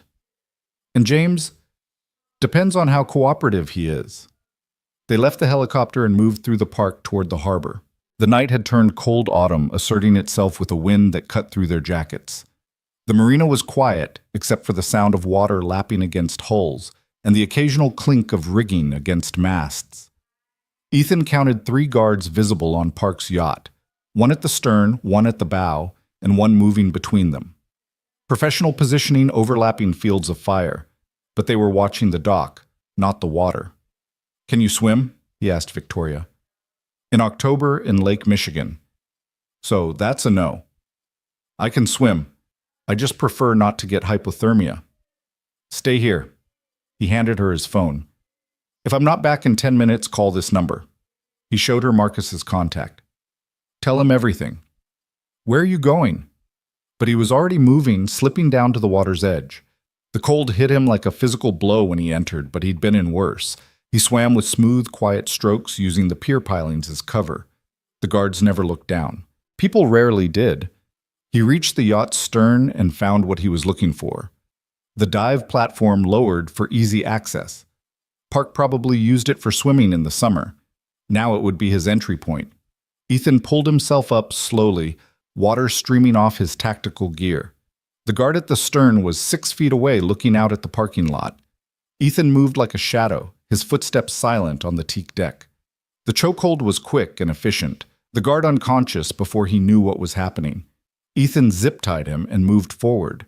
The second guard was trickier positioned midship with good sight lines, but the yacht's superstructure created blind spots, and Ethan had been exploiting blind spots his entire career. He waited for the guard to turn, then struck. A knee to the solar plexus, an elbow to the temple, and the man was down. The third guard must have sensed something because he was already turning, hand reaching for his weapon. Ethan threw the knife from his ankle sheath, the blade catching the man in the shoulder. Not fatal, but enough to stop him from raising an alarm. A second later, Ethan was on him, applying a sleeper hold until the man went limp. 3 down, 30 seconds elapsed. He found Park in the main salon, sitting at a mahogany table covered in laptops and documents. The man looked older than his 53 years, gray-haired, disheveled eyes red from lack of sleep. He was typing frantically, probably trying to transfer the last of his assets. "Hello, James," Ethan said. Park spun around, nearly falling off his chair. "Who, you're the janitor? From Aurora." "I'm a lot of things." "Victoria sent you." "Victoria's dead." Ethan lied, watching Park's reaction. The color drained from the man's face. "No, that's not... I made sure she'd be protected. The security, the warnings. You made her a target. Everyone's hunting her while you sail away with your algorithm. It wasn't supposed to happen like this." Park's hands were shaking. "The technology, it's too dangerous. Whoever controls it controls everything banking defense communications. I couldn't let any government have it." "So you decided to auction it to the highest bidder?" "No. I was going to destroy it, all of it. But then they came, Chen Ashford, others. They knew what I'd created. They threatened everyone I cared about." "So you gave them Victoria instead?" I gave them a distraction. She was supposed to be protected. Her security that you deliberately weakened by recommending budget cuts. Park's guilty expression was all the confirmation Ethan needed. The algorithm, Ethan said. Give it to me and this ends. I can't. It's not written down anywhere. It only exists. In your head, I know, so start talking. It would take hours to explain, the mathematical proofs alone. Then we better get started. That's when Victoria walked in very much alive and very angry. Park's reaction was immediate and dramatic. He stumbled backward, knocking over his laptop, his face cycling through relief, confusion, and fear. Hello, James, Victoria said, her voice cold enough to frost the windows. Victoria, you're alive. Thank God. You thought I was dead because that's what you planned. Make me the target, let them kill me, then disappear with your precious algorithm. No, I would never. Stop lying. The fury in her voice made both men step back. 10 years, James. 10 years we've built this company together. I trusted you with everything. I was protecting you. You were protecting yourself. She moved closer, and Ethan saw something in her hand. A small recorder, the kind investigators used. I've been recording everything.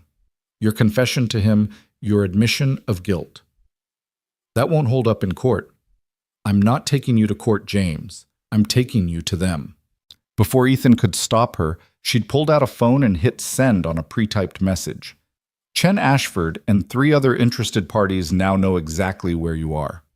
Park went white. You just killed us all. No, James. I just gave you a choice. Give us the algorithm, all of it, or explain to 5 different kill teams why you've been playing them against each other. You don't understand what you're asking. The algorithm, it's not just encryption. It's a new form of mathematics. It could revolutionize computing, make current technology obsolete. In the wrong hands. In anyone's hands, Ethan interrupted. It's too dangerous to exist. Both Victoria and Park looked at him in surprise. You want to destroy it? Victoria asked. I want to control it long enough to destroy it properly. No copies, no partial records, no way to reconstruct it. That's impossible, Park said. Even if I gave you the complete algorithm, others have pieces. The Chinese have the theoretical framework. The Russians have the application protocols. The Americans have me, Ethan said, and I'm telling you, we're going to burn it all. Who are you? Park demanded. Someone who's seen what happens when weapons get too powerful for humans to control responsibly. Sirens were approaching. Multiple vehicles coming fast. 5 minutes, Ethan said. Maybe less. Park looked between them, then at his computers. I can't. Even if I wanted to, the algorithm would take hours to fully explain. Then give us something, Victoria said. Something to buy time. Park was sweating now, despite the cold night air coming through the open door. There's a kill switch. A mathematical contradiction built into the algorithm. If you introduce it into any system using the encryption, it causes a cascade failure. What kind of kill switch? A number. A specific prime number that I discovered. It's the mathematical equivalent of dividing by 0. It makes the entire system impossible. Give it to us. Park grabbed a piece of paper, started writing. His hand was shaking so badly the numbers were barely legible. This has to be entered exactly. 1 digit wrong and it won't work. The sirens were getting closer. Through the window, Ethan could see lights approaching from multiple directions. Not just police, too coordinated for that. We need to go, he said. Wait. Park grabbed Victoria's arm. I'm sorry. I never meant for this to happen. She looked at him for a long moment, then pulled free. I know, James. That's the saddest part. They left him there surrounded by his computers and his guilt. Outside, the marina had become a convergence point. Vehicles screeching to a halt, armed figures emerging, all heading for Slip 47. Ethan led Victoria away from the main dock, using the boats as cover. They could hear shouting behind them, Park's voice high and panicked, then sudden silence. Is he dead? Victoria asked. Probably, or worse, taken for interrogation. They reached the park where the helicopter waited. But as they approached, Ethan saw movement. Someone was already there, standing beside the aircraft with casual confidence. Ashford. Mr. Cole, he said pleasantly. Ms. Lane, so nice to see you both alive. He wasn't alone. 4 men emerged from the shadows, weapons drawn but not quite aimed. Yet. Eventful evening, Ashford continued. First the lobby, now this. You've caused quite a stir. Just doing my job, Ethan replied, calculating angles and distances. 5 targets spread out professionally. Victoria beside him, no cover within reach. Bad odds. Ah, yes, your job. Tell me what exactly is your job, because I've been looking into you, Mr. Cole, and you're quite the enigma. Janitor, federal agent, pilot, hand-to-hand combat expert. It's almost like you're whatever you need to be. Right now I need to be leaving. I'm afraid that's not possible. You see, Miss Lane has something I need. Or rather, she now knows something I need. The algorithm's gone, Victoria said. Park's probably dead and the secret died with him. Perhaps, but you were just with him for several minutes, long enough for him to share certain details, like that paper you're holding. Victoria's hand tightened on the paper with Park's numbers. This is nothing. Random numbers. Then you won't mind sharing? Actually, I would. Ashford sighed. Ms. Lane, I've tried to be civilized about this, but my employers are not patient people. They want results. Either you give me that paper or things become unpleasant. Things are already unpleasant, Ethan observed. You have no idea how unpleasant they can become. That's when they heard it, helicopter rotors approaching fast. Not one aircraft, but several searchlights blazing through the night sky. Federal agents, a voice boomed through a loudspeaker. Everyone on the ground now. Ashford's team hesitated, looking to their leader for guidance. It was the moment Ethan had been waiting for. He grabbed Victoria and dove behind a concrete planter as the world exploded into chaos. The FBI tactical teams fast-roped from their helicopters' boots, hitting the ground with practiced precision. Ashford's men opened fire muzzle flashes, lighting up the park like deadly fireworks. The federal agents responded with overwhelming force. In the middle of it all, Ethan and Victoria crawled toward the stolen helicopter. Bullets whined overhead, chewing through trees and benches. Someone threw a flashbang grenade, the detonation turning night into blinding day for a split second. "This is insane!" Victoria shouted over the gunfire. "Welcome to my world," Ethan replied, pulling her behind the helicopter's landing gear. He could see Ashford falling back with 2 of his men disciplined even in retreat. The FBI was winning through sheer numbers, but it was costing them. At least 2 agents were down, their teammates dragging them to cover. The stolen helicopter's fuel tank took a round aviation fuel spilling onto the ground. One spark, and they'd all be incinerated. "We need to move," Ethan said. "Where we're surrounded." She was right. FBI on one side, what was left of Ashford's team on the other, and Chen's people were probably minutes away. That's when Ethan saw him. Marcus positioned on a rooftop 200 yards away with a rifle. Their eyes met across the distance, and Marcus gave a slight nod. "When I say run, you run," Ethan told Victoria. "Straight toward the lake. Don't stop. Don't look back." "What about you?" "I'll be right behind you." Marcus's rifle spoke the shot, taking out the searchlight on the lead FBI helicopter. In the sudden darkness, Ethan pushed Victoria. "Run!" They sprinted through the chaos using the confusion as cover. Behind them, the stolen helicopter's fuel found an ignition source. Maybe a hot round. Maybe a deliberately thrown flare. The explosion shook the ground, a ball of fire rising into the night sky. The blast knocked them forward, Ethan covering Victoria with his body as debris rained down. His ears were ringing, vision blurred, but he forced himself up, pulling her with him.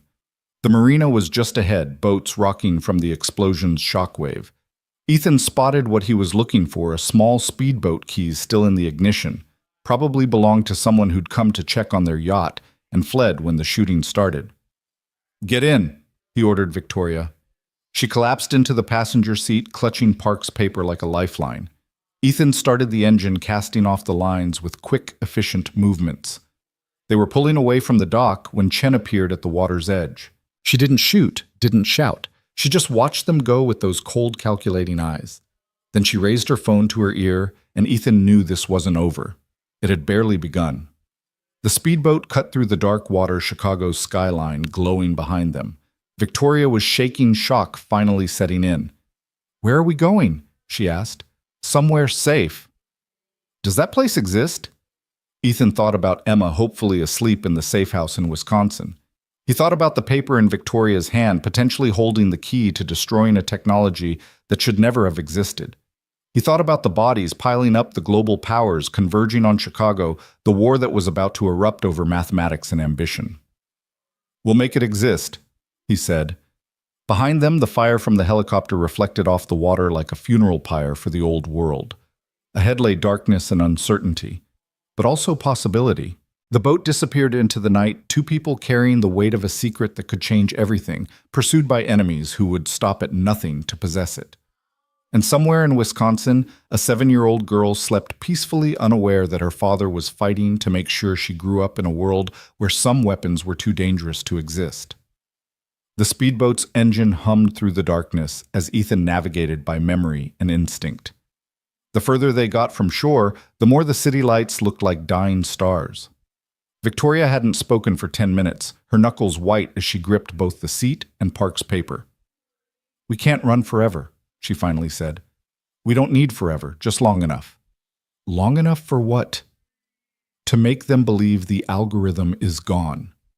She turned to look at him, her face pale in the boat's dim running lights. "But it's not gone. This kill switch, if it's real, if it works, it's just another version of the weapon. Which is why we're going to destroy it too, after we use it." "Use it how?" Ethan adjusted their course, aiming for a point on the shore he'd scouted weeks ago. "Every major intelligence agency in the world is about to converge on Chicago. They'll tear the city apart looking for you, for Park, for any trace of the algorithm. But what if we give them something else to focus on? Like what? Like proof that the algorithm is already being used against them." Victoria was quiet for a moment, processing. "You want to use the kill switch to crash their own systems. Make them think someone else has the algorithm and is attacking them. Mutual paranoia.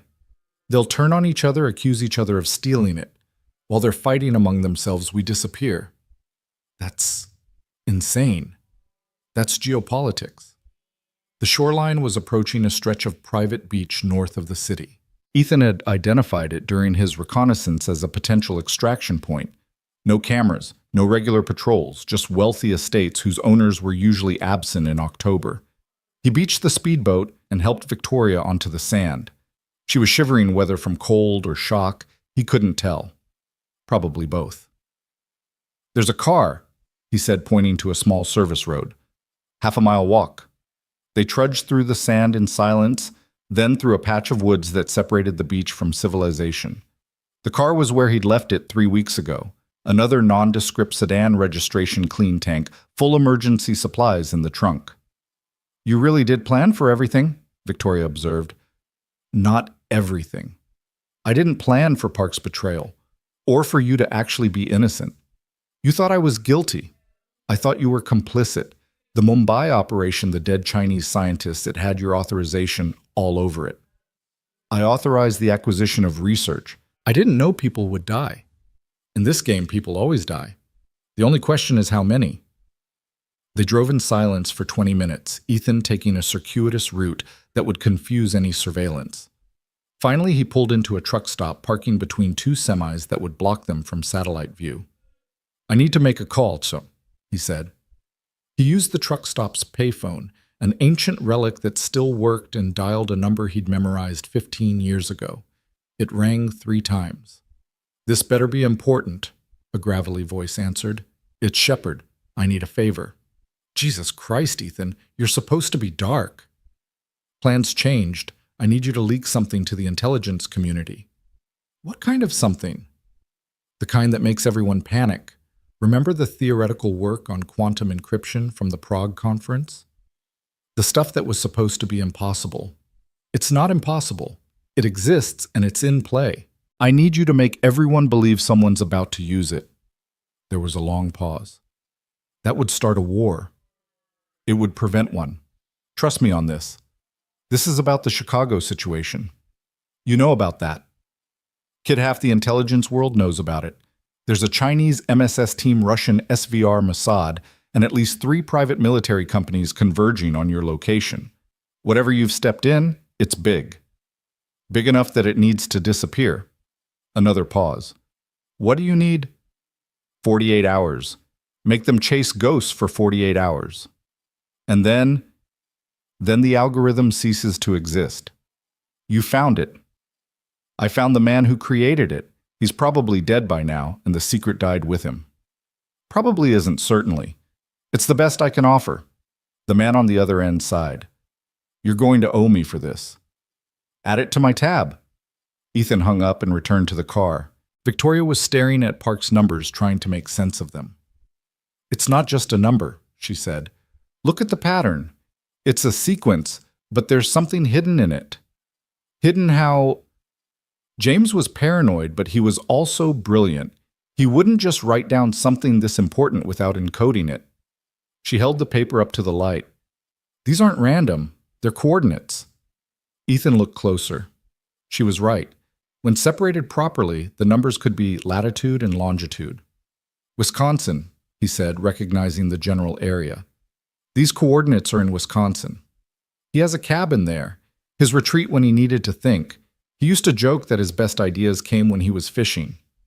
Ethan's blood went cold. The coordinates were less than 20 miles from his safe house. From Emma. We need to go, he said, starting the engine. To Wisconsin. To finish this. They drove through the night, the highway empty except for long-haul truckers and the occasional state trooper. Ethan kept checking the mirrors looking for surveillance, but they seemed to be clear. For now. Victoria dozed fitfully in the passenger seat, exhaustion finally overwhelming adrenaline.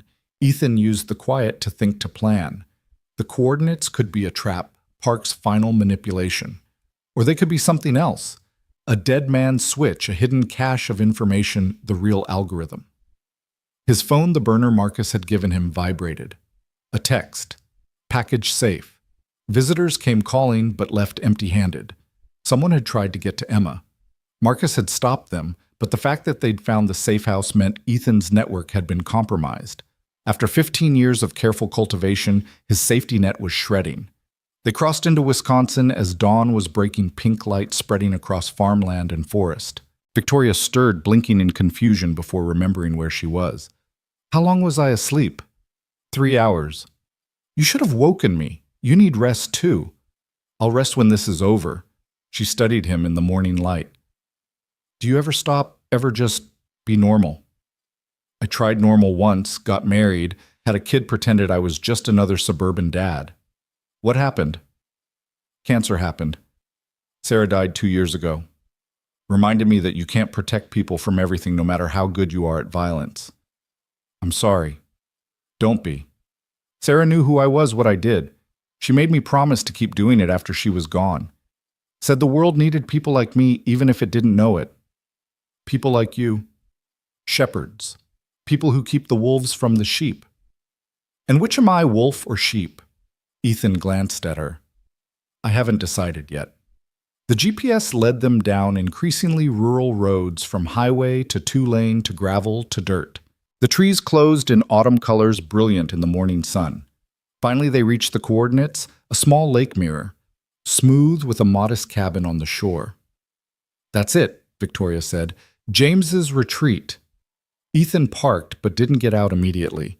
He studied the cabin, the surrounding woods, looking for signs of surveillance or ambush.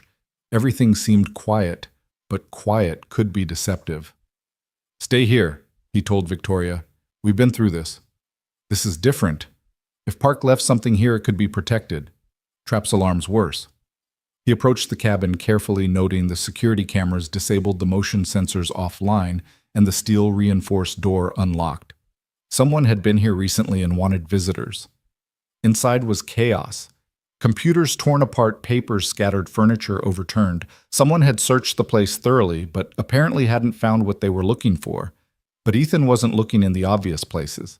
He was thinking like Park, paranoid, brilliant, always planning 3 moves ahead. The man wouldn't hide something valuable where anyone could find it. He found it in the fireplace, not in the chimney or behind the bricks, but in the ashes themselves. A fireproof case designed to look like burnt wood.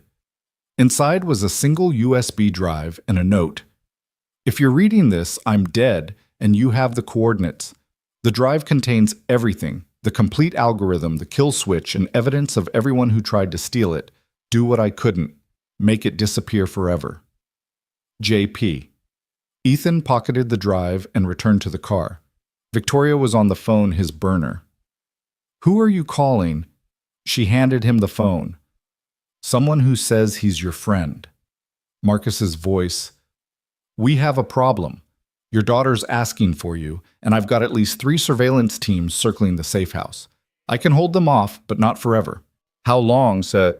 Maybe 2 hours before they decide to come in hard. 2 hours. Not enough time to get their deal with the algorithm and extract Emma safely. Marcus, I need you to do something for me. Name it. Tell Emma I love her. Tell her the protection charm worked. Ethan. And when they come, don't fight. Let them take her. Are you insane? I know what I'm doing. They won't hurt her as long as they think she's leverage. Just make sure she knows I'm coming for her. This is a bad play, Shepard. It's the only play. 2 hours. Start the clock. He hung up and looked at Victoria. We're going to make a trade. Emma for the algorithm. No, you for Emma. Victoria's eyes widened. What? They want you because they think you have the algorithm, so we're going to give them what they want. You and the real algorithm on this drive. But you said we were going to destroy it. We are. But first we're going to use it. He held up the drive. Park didn't just record the algorithm. He recorded everyone who tried to steal it. Names, organizations, communications, everything. So we're going to send it to everyone simultaneously. Every intelligence agency, every news organization, every government. Complete transparency. Let them all see how dirty they've been, how many people died for mathematical equations. That would cause chaos. That would cause accountability. And in the chaos, you and Emma disappear. New identities, new lives, far from all this. What about you? I'll be the one who released it. They'll come after me. They'll kill you. Probably, but you and Emma will be safe. The algorithm will be public worthless as a weapon because everyone will have it, and the people who killed for it will be exposed. Victoria was quiet for a long moment. Then she reached over and took the drive from his hand. No, she said simply. Victoria. No, I'm not letting you sacrifice yourself for my mistakes, and I'm not letting them use your daughter as leverage. She pulled out her phone, her real one, the one she'd turned off hours ago. I'm CEO of one of the most powerful corporations in America. Time I acted like it. She turned on the phone, ignoring the flood of messages, and made a call. Charles? It's Victoria. Yes, I'm alive. Listen carefully. I need you to call an emergency board meeting right now. I don't care what time it is. Because in 1 hour, I'm going to release information that will either destroy the company or make us indispensable to national security. Yes, I'm serious. 1 hour. She hung up and made another call. Senator Morrison, Victoria Lane, Yes, that Victoria Lane. I have information about foreign intelligence operations on U.S. soil that you need to know about. Millennium Park, 1 hour. Bring Homeland Security. What are you doing?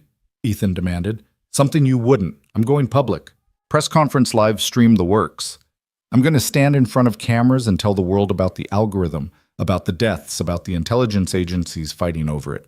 And then I'm going to destroy it. Publicly. They'll kill you before you get the first word out. No, they won't, because they'll all be watching each other, making sure no one else gets it first. And because you're going to be there, making sure they don't. Victoria. Your daughter needs her father, Ethan. She already lost her mother. She's not losing you too. She held up the drive. This thing has caused enough orphans.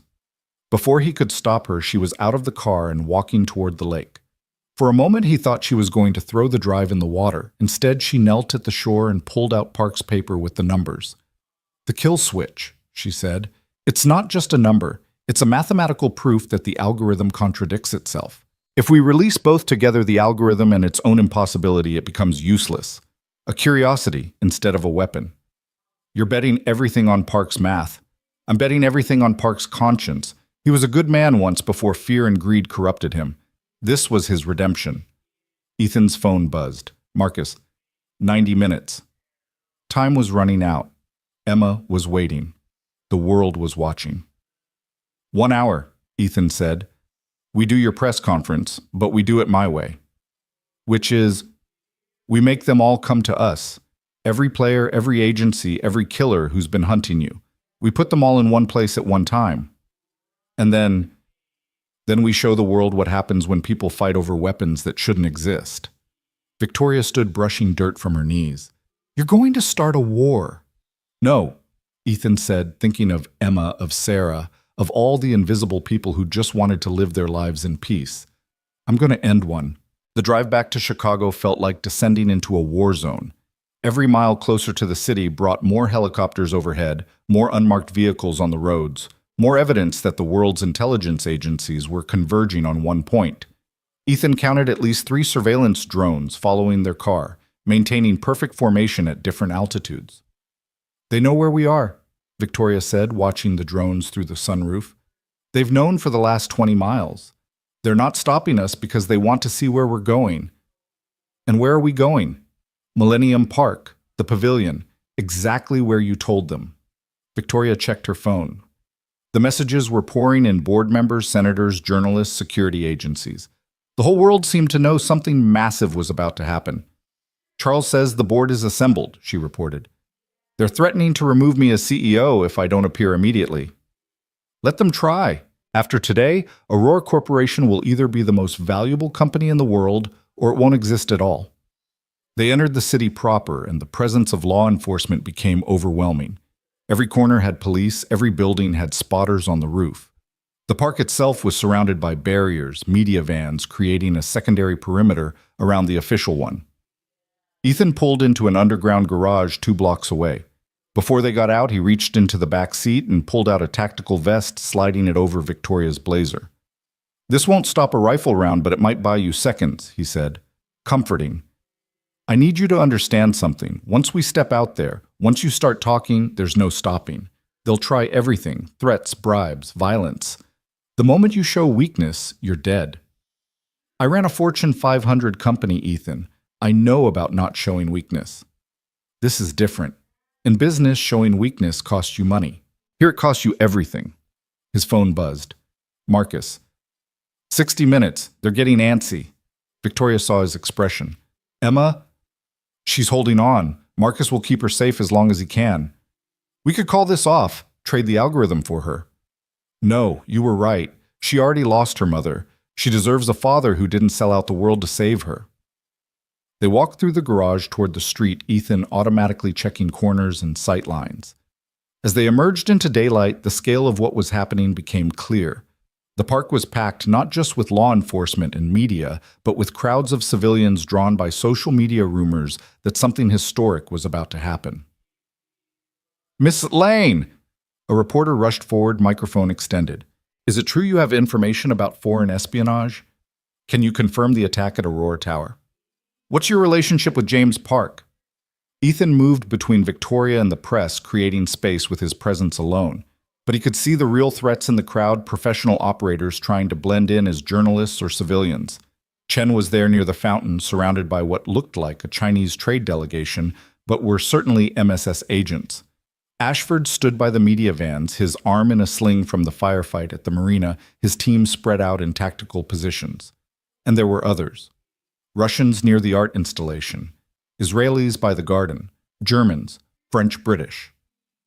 A United Nations of intelligence agencies, all armed, all ready to kill for what Victoria carried. The pavilion itself had been cordoned off with a small platform erected for press conferences. Senator Morrison was already there, flanked by Homeland Security agents, who looked deeply uncomfortable with the situation. Ms. Lane, the senator said as they approached, I hope you understand the gravity of what you're doing. Better than you know, Senator. Morrison's eyes flicked to Ethan. And you are nobody important, Ethan replied, scanning the crowd. He spotted 3 sniper positions, maybe more. The concert hall's acoustic panels would provide some cover, but not much. Victoria stepped up to the microphones and the crowd fell silent. Hundreds of phones rose to record. The world was watching. My name is Victoria Lane, she began, her voice carrying clearly through the speakers. I'm the CEO of Aurora Corporation. and I'm here to tell you about a technology that has already killed 12 people and nearly started World War III. The crowd erupted in questions, but she raised her hand for silence. 6 months ago, my company acquired research from a laboratory in Mumbai. We believed we were purchasing theoretical work on quantum computing. What we actually acquired was something far more dangerous, an algorithm capable of breaking any encryption system in the world. Ethan saw the reactions ripple through the crowd. The intelligence operatives tensed hands, moving toward concealed weapons. This was the confirmation they'd been waiting for. The algorithm was developed by Dr. James Park, my chief technology officer, Victoria continued. Last night, he was murdered by agents of a foreign government seeking to steal it. That wasn't entirely true. Park might still be alive somewhere being interrogated, but it served the narrative. Multiple intelligence agencies have attempted to acquire this technology through violence and coercion. They've threatened me, attacked my employees, and now they're holding a 7-year-old girl hostage to force compliance. Ethan's jaw tightened. She wasn't supposed to mention Emma. That girl's father saved my life last night, Victoria said, looking directly at one of the cameras. He's standing here beside me, having chosen to protect the world rather than save his daughter. That's the kind of person these agencies are willing to destroy for their weapons. The crowd was murmuring now, phones flashing as people tried to identify Ethan.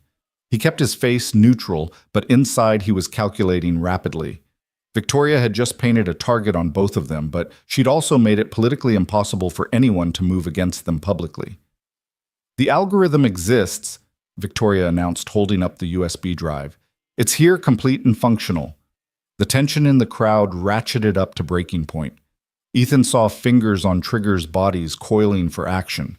One wrong word and the park would become a battlefield. But so does this. She held up Park's paper. The mathematical proof that the algorithm is fundamentally flawed, a kill switch that makes it useless. You're lying, Sao, someone shouted from the crowd, Chen stepping forward. The algorithm works. We've seen the tests. Yes, it works, Victoria agreed, for exactly 72 hours. Then the mathematical contradiction compounds and the system collapses. Dr. Park built in his own insurance policy. It was a brilliant lie, Ethan realized. Impossible to disprove without testing, and no one would risk implementing a system that might self-destruct. I'm going to release both the algorithm and its kill switch, Victoria announced, to everyone. Every government, every news organization, every university. Complete transparency. You can't do that. Morrison stepped forward. That's classified technology. Classified by whom, Senator? The American government that doesn't officially know it exists. The Chinese who stole the original research. The Russians who've been trying to kidnap me. Victoria's voice rose. This technology belongs to no one because it's too dangerous for anyone. She pulled out her phone, connected it to the USB drive. I'm uploading everything to a distributed network. In 60 seconds, the entire world will have access. The reaction was immediate. Chen's team started moving forward. Ashford's men raised their weapons. The Homeland Security agents formed a protective circle, not sure who they were protecting from whom. Stop! A new voice cut through the chaos, male authoritative with a slight electronic distortion. Everyone turned toward the concert hall, where a figure emerged from the acoustic panels. It was Park, very much alive, but looking like he'd been through hell.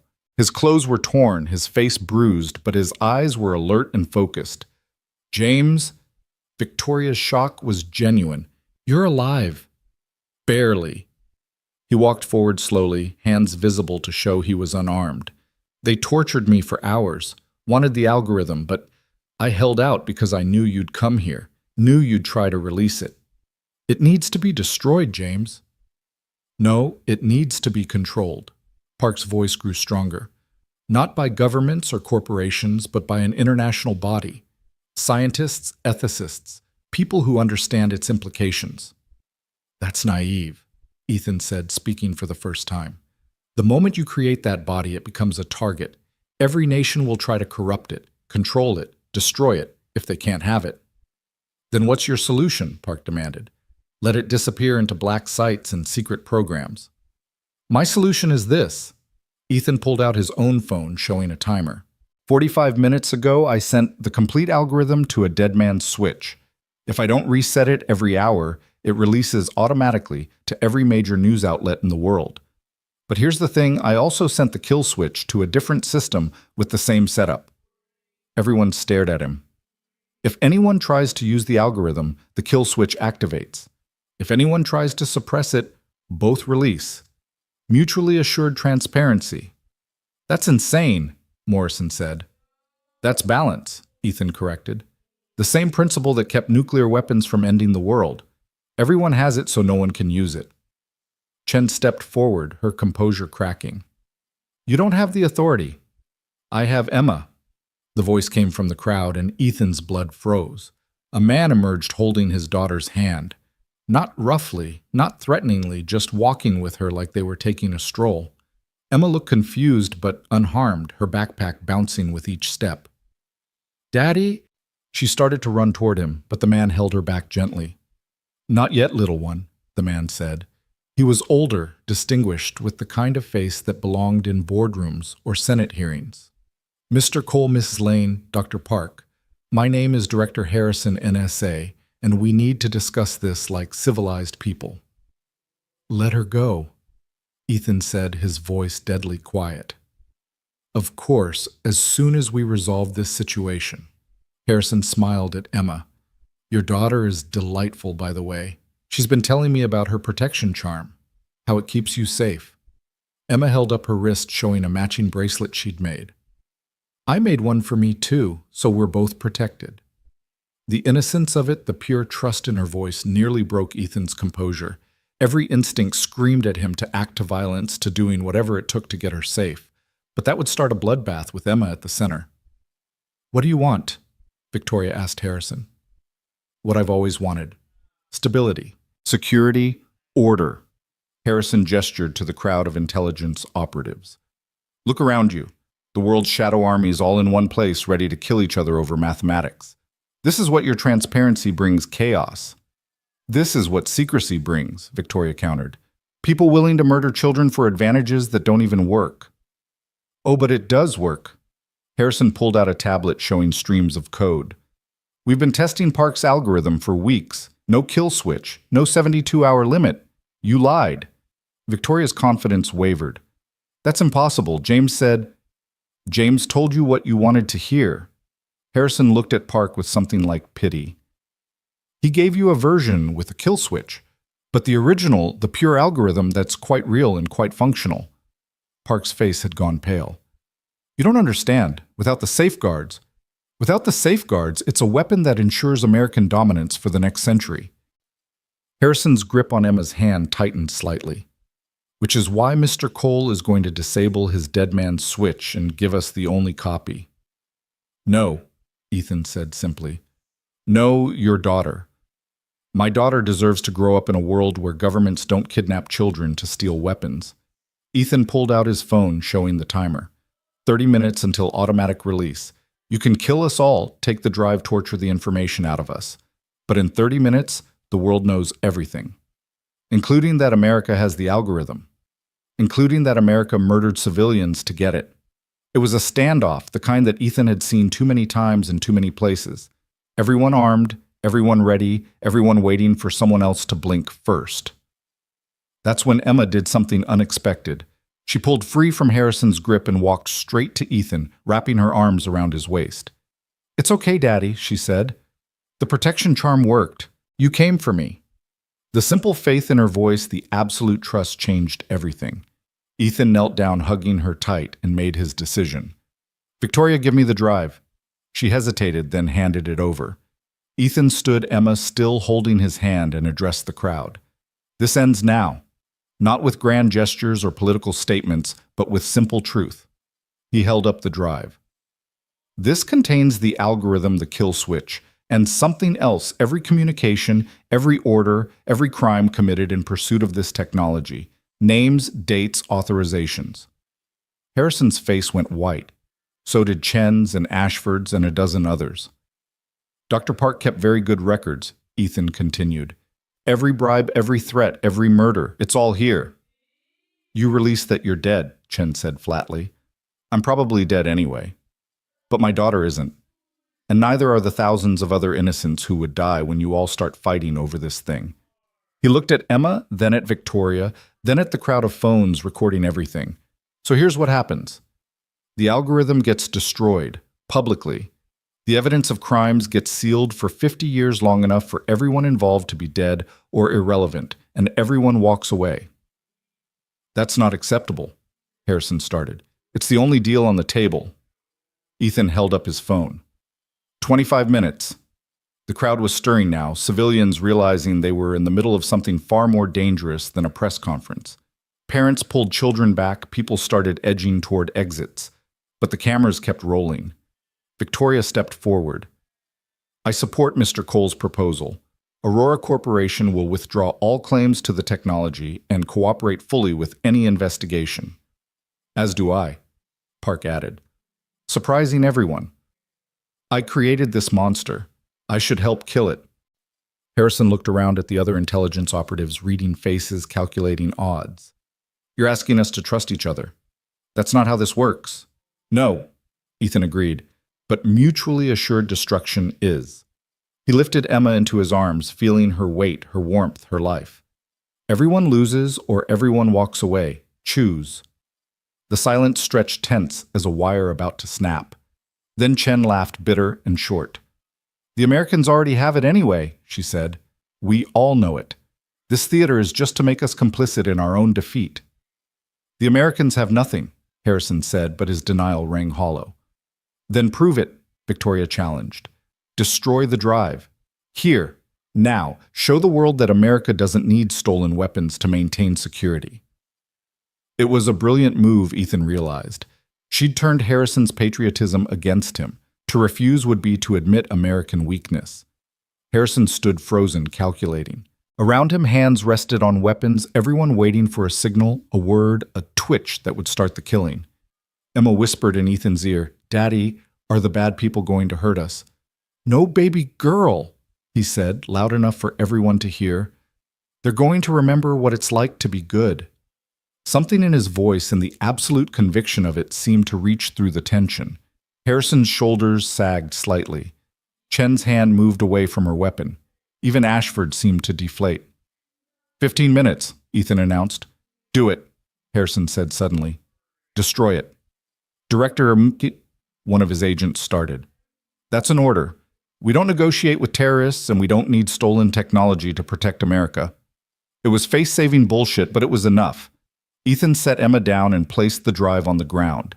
He pulled out a small thermite charge from his pocket, because of course he carried thermite, and attached it to the drive. Everyone might want to step back, he advised. The crowd intelligence operatives and civilians alike moved away from the small device that had nearly started a war. Ethan activated the charge and retreated, pulling Emma and Victoria with him. The thermite ignited with brilliant white light, burning at over 4,000 degrees Fahrenheit. The drive didn't just melt, it vaporized, leaving only a small crater in the concrete and the acrid smell of burnt electronics. It's done, Ethan said, then held up his phone and disabled the dead man's switch. All of it. But Chen wasn't satisfied. The knowledge still exists, in Park's head in classified servers. No, Park interrupted. It doesn't. He pulled out a pill bottle, showing it to the crowd. Experimental neurotoxin. Very specific. It targets recent memory formation, particularly mathematical concepts. I took it an hour ago. Everyone stared at him. In about 10 minutes, I won't remember anything about the algorithm. Or much of the last year, actually. It was the only way to be sure. You destroyed your own mind, Victoria asked, horrified. I destroyed the part that created weapons, Park corrected. I'll still remember how to tie my shoes, how to cook pasta, the important things. Already Ethan could see the confusion creeping into Park's eyes, the slight uncertainty in his movements. The man had lobotomized himself to save the world from his creation. Then we're done here, Harrison said. He looked at Emma, and for a moment his official mask slipped. I'm sorry about your involvement, young lady. That was regrettable. Emma, with the devastating honesty of children, said, You're not really sorry, but that's okay. Daddy says sometimes people do bad things for good reasons. Harrison actually flinched. Without another word, he turned and walked away, his agents falling in behind him. One by one, the other intelligence groups dispersed, melting back into the crowd and disappearing into the city. Chen paused beside Ethan. This isn't over. There will be other algorithms, other weapons, and other janitors to stop them, Ethan replied. She almost smiled at that, then vanished into the crowd. Ashford was the last to leave. He approached Victoria, favoring his injured arm. You played this well, but you've made enemies today. Powerful ones. I've made the only choice that mattered, Victoria said. Perhaps, but choices have consequences. Watch your back, Ms. Lane. As he walked away, Victoria called after him. Was it worth it?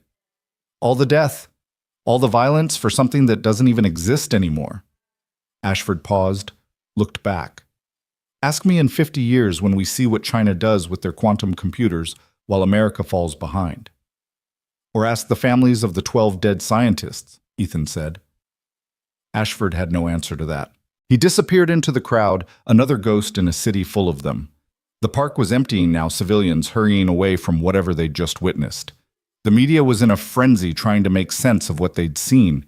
Victoria was surrounded by reporters, but she wasn't answering questions yet. She was watching Park, who stood by the fountain looking lost. James, she said gently. He looked at her, confusion clear in his eyes. I'm sorry, do I know you? I seem to be I can't quite remember how I got here. You're safe, she told him. That's all that matters. I feel like I've forgotten something important. Nothing that can't be replaced. She arranged for one of Aurora's security team to take him to a hospital, watching as the man who'd nearly destroyed the world for his genius wandered away, freed from the burden of his own brilliance. That was a brave thing he did, Ethan said. That was a necessary thing, Victoria corrected. The question is, what now? Now you rebuild your company without secret weapons programs. Now you face whatever investigations come. Now you try to be better. And you...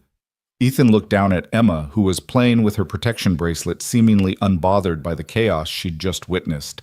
The resilience of children never ceased to amaze him. Now I take my daughter home. That's it. You just walk away. My job was to protect people who couldn't protect themselves. Today that was you. Tomorrow it'll be someone else. But after everything, I'm still just a janitor who's good at other things. Victoria studied him for a long moment. You know, Aurora Corporation could use someone like you, head of security maybe. The pay would be significantly better than janitor wages.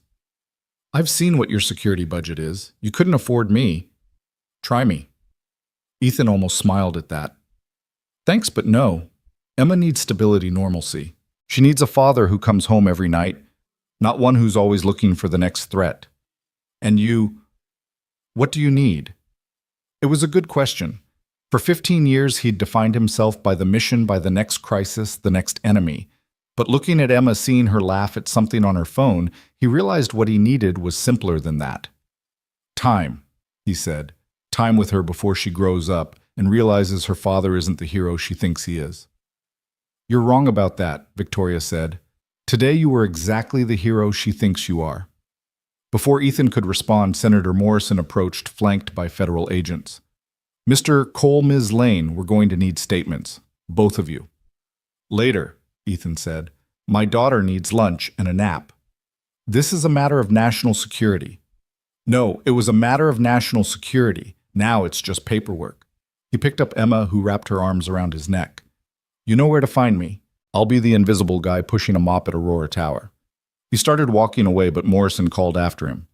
You can't just walk away from this. There will be investigations hearings.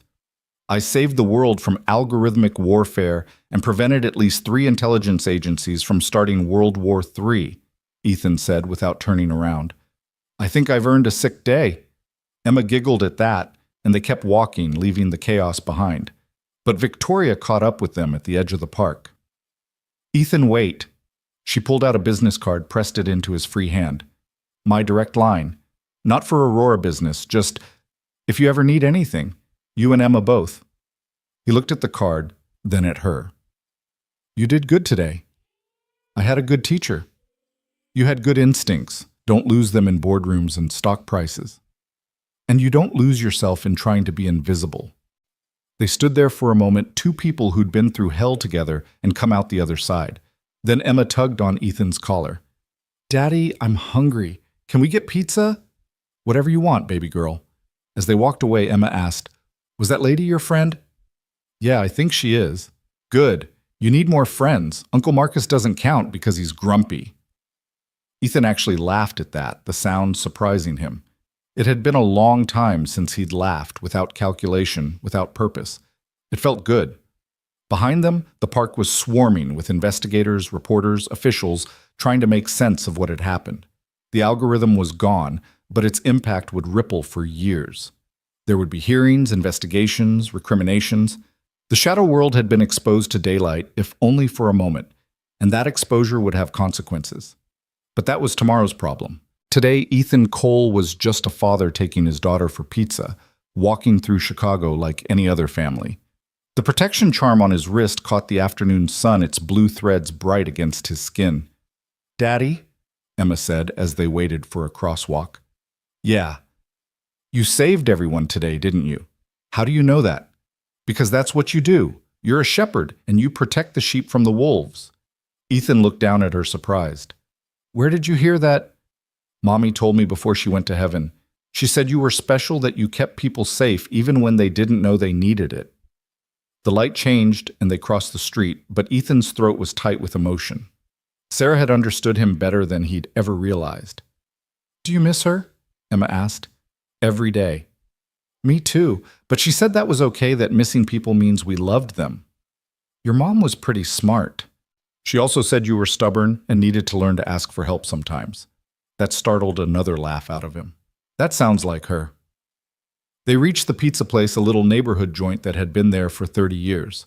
Nothing fancy, just good food and red checkered tablecloths. Ethan ordered Emma's favorite pepperoni with extra cheese, and they sat by the window watching the city go by. Daddy, are we safe now? Emma asked between bites. For now, yeah. But not forever. Ethan considered lying, giving her the comfort of false certainty. But Emma deserved better than that. No, not forever. There's always another threat, another problem. But that's okay. Why? Because there are also people like us. People who stand up and say no when bad things try to happen. And as long as there are people like that, the world keeps spinning. Emma nodded solemnly, then brightened. Like superheroes. Sure, like superheroes, except we don't wear capes. You could wear a cape. It would look cool with your janitor uniform. The image of himself mopping floors in a cape made Ethan smile. I'll think about it. His phone buzzed. Marcus. Package delivered safely, no complications. You owe me a beer, or 50. Ethan typed back, Tonight, Giuseppe's. Bring your appetite. Getting soft shepherd. Pizza and beer instead of bullets and blood. Maybe that's not a bad thing.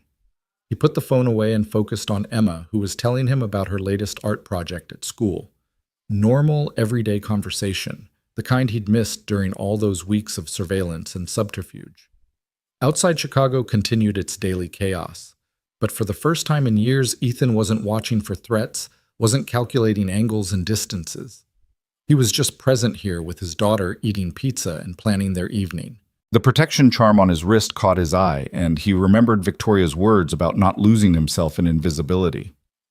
Maybe she was right. Maybe it was time to stop hiding, to be more than just the ghost in the building. His phone rang. The caller ID showed a number he didn't recognize, but the area code was Washington, D.C. Mr. Cole? This is Deputy Director Sarah Matthews, NSA. We need to discuss your future. My future involves pizza and a bedtime story for my daughter. I meant your professional future. Your handler speaks highly of you, and after today's events, I'm retired. There was a pause. You're too valuable to retire. I'm too tired not to. Find another shepherd, Deputy Director. This one's done. What if we need you?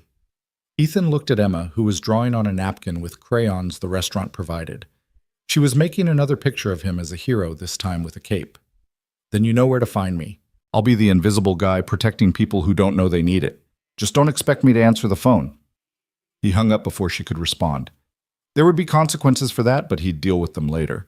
For now, he had pizza to eat, and a daughter to raise. Emma held up her drawing. "Look, Daddy, it's you saving the day." In the picture, a figure in blue stood between smaller figures and dark shapes with red eyes. Simple, childish, but capturing something essential about what had happened today. "It's perfect," he told her. "Can we frame it? Put it next to Mommy's picture." "Absolutely." They finished their pizza as the sun set over Chicago, painting the skyline in shades of orange and gold. The city looked peaceful from here, no hint of the violence and chaos that had nearly erupted. But Ethan knew better. Peace was always temporary, always fragile, always one algorithm or weapon away from shattering. But that was okay, because as long as there were people willing to stand in the gap to be shepherds against the wolves, the peace would hold. Maybe not forever, but for today. And today was enough. 6 months later, Aurora Tower gleamed in the spring sunshine, its lobby filled with the usual morning rush of executives and employees. But something had changed since that night in October. The security was real now, not just for show. The guards actually watched their monitors. The emergency exits were tested weekly, and on the wall near the reception desk hung a framed child's drawing, a figure in blue, holding a mop like a sword protecting others from danger. Ethan Cole pushed his mop across the marble floor, the rhythm as familiar as breathing. He wore the same blue coveralls, used the same yellow wet floor sign, followed the same routes through the building. To most people, nothing had changed. He was still invisible, still just the janitor. But Victoria Lane saw him now. Every morning when she arrived, she nodded to him, a brief acknowledgement that spoke volumes. Sometimes she stopped to talk quick conversations about Emma, about the weather, about anything except algorithms and international conspiracies. "Morning, Ethan," she said today, pausing by his mop bucket. "Miss Lane. It's been 6 months. You can call me Victoria." "Old habits, well," he replied, wringing out the mop. "How's the congressional hearing going?" She grimaced. 3 more days of testimony. They keep asking about the algorithm, about Park, about that night. They don't believe something that dangerous could just disappear. People never believe in simple solutions. Was it simple destroying the only thing that could have protected us from cyber warfare? Protection and control are just different words for the same trap. You did the right thing. She looked at the child's drawing on the wall. Emma's artwork. The security team framed it, said it was a reminder that heroes come in all uniforms. Smart kid, like her father. Before Ethan could respond, his phone buzzed. The number was one he'd given to exactly 3 people. His handler Marcus in Emma's school. "Mr. Cole, this is Principal Williams. There's been an incident." His blood went cold. "Is Emma hurt?" "No, she's fine. But there are some people here claiming to be federal agents. They say they need to speak with her about her father." Ethan was already moving, dropping the mop, heading for the exit. Victoria followed without hesitation. "I'm on my way," he told the principal. "Don't let them near her." "Mr. Cole, they have badges." "Badges can be faked. Keep her in your office. Lock the door. I'll be there in 10 minutes. He hung up and broke into a run, Victoria keeping pace despite her heels. "I thought this was over," she said. "It's never over, just dormant."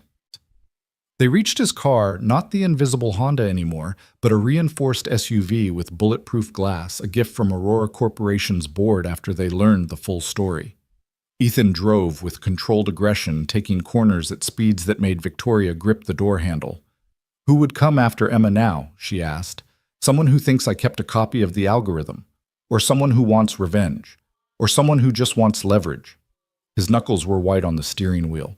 "Doesn't matter who. They crossed the line." The elementary school was in suburban chaos when they arrived. Parents clustered outside teachers trying to maintain order, and 3 black SUVs parked in the fire lane. Ethan recognized the type government issue, but which government was the question?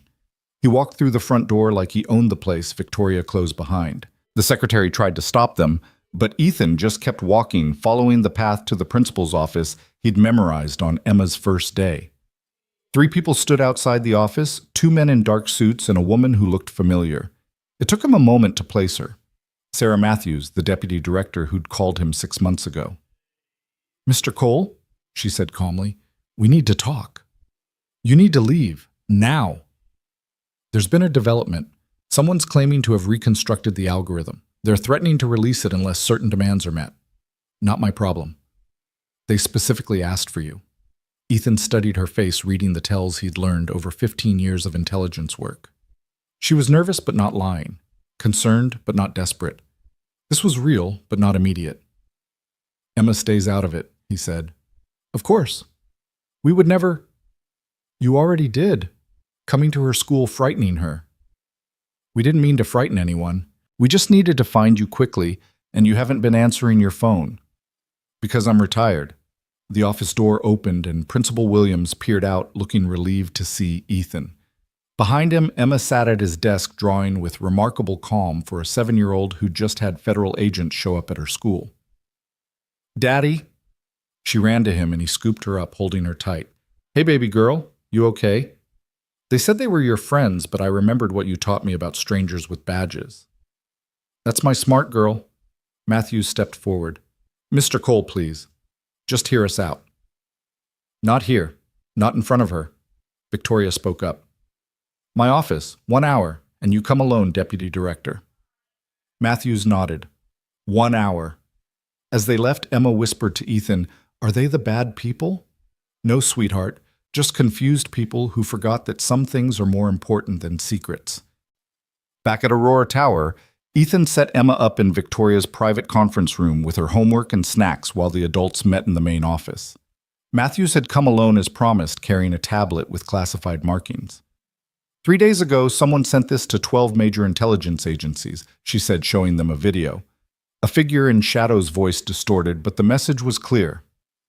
The Aurora algorithm still exists. I have reconstructed it from fragments from memories from the pieces your governments tried to hide. In 72 hours, I will release it to the highest bidder unless Ethan Cole delivers himself to coordinates I will provide. It's a bluff, Victoria said immediately. The algorithm was destroyed. Park's memories were erased.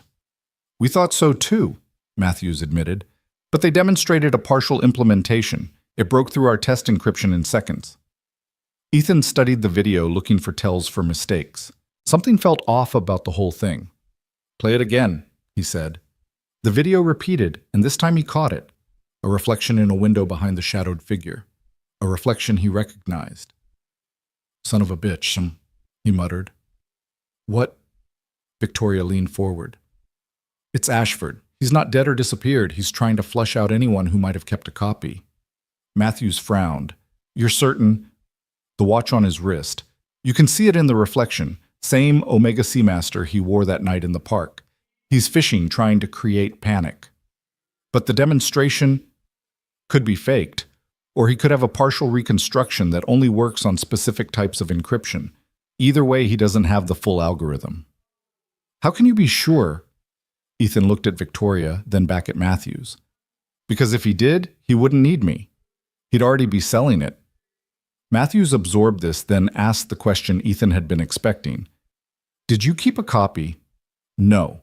Cole. I said no, and even if I had, I wouldn't give it to you or anyone else. Then how do we respond to this threat? Victoria spoke up. You don't. You ignore it. Let the 72 hours pass, let him release whatever partial code he has. It'll be worthless without the mathematical framework Park destroyed.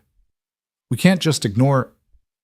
Yes, you can, Ethan interrupted, because the alternative is admitting the algorithm might still exist, which starts the whole circus again. Matthews stood to leave, then paused. You know, Cole, we could use someone like you back in the agency.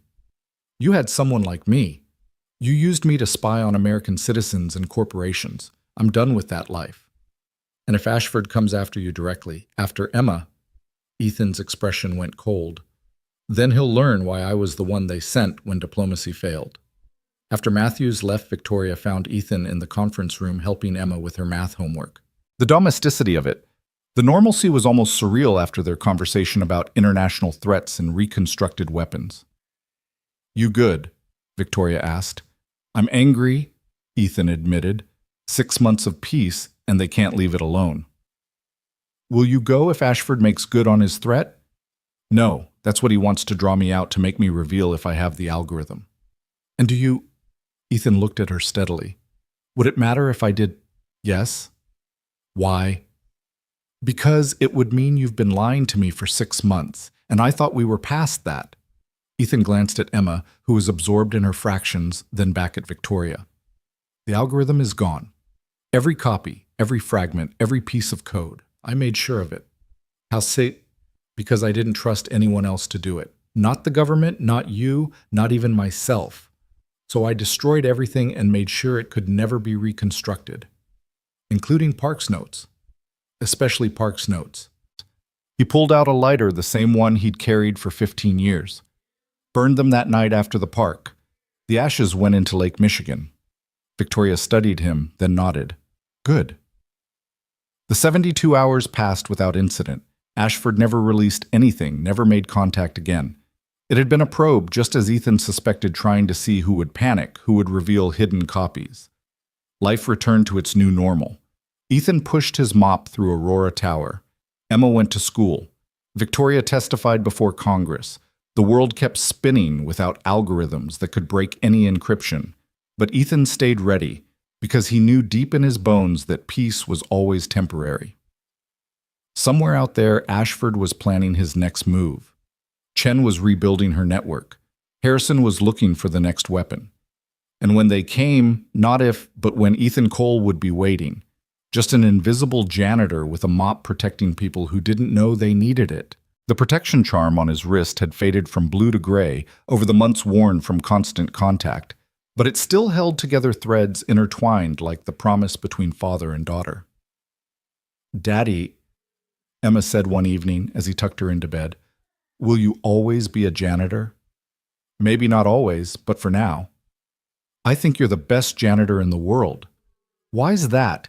Because you clean up more than just floors. You clean up the bad things too. Ethan kissed her forehead. Get some sleep, baby girl. Love you more than all the stars in the sky. And I love you more than all the fish in the sea. As she drifted off to sleep, Ethan stood by her window watching the city lights. Somewhere out there, new threats were emerging, new weapons were being developed, new wars were being planned in shadow. But tonight, his daughter was safe. Tonight, the world was at peace.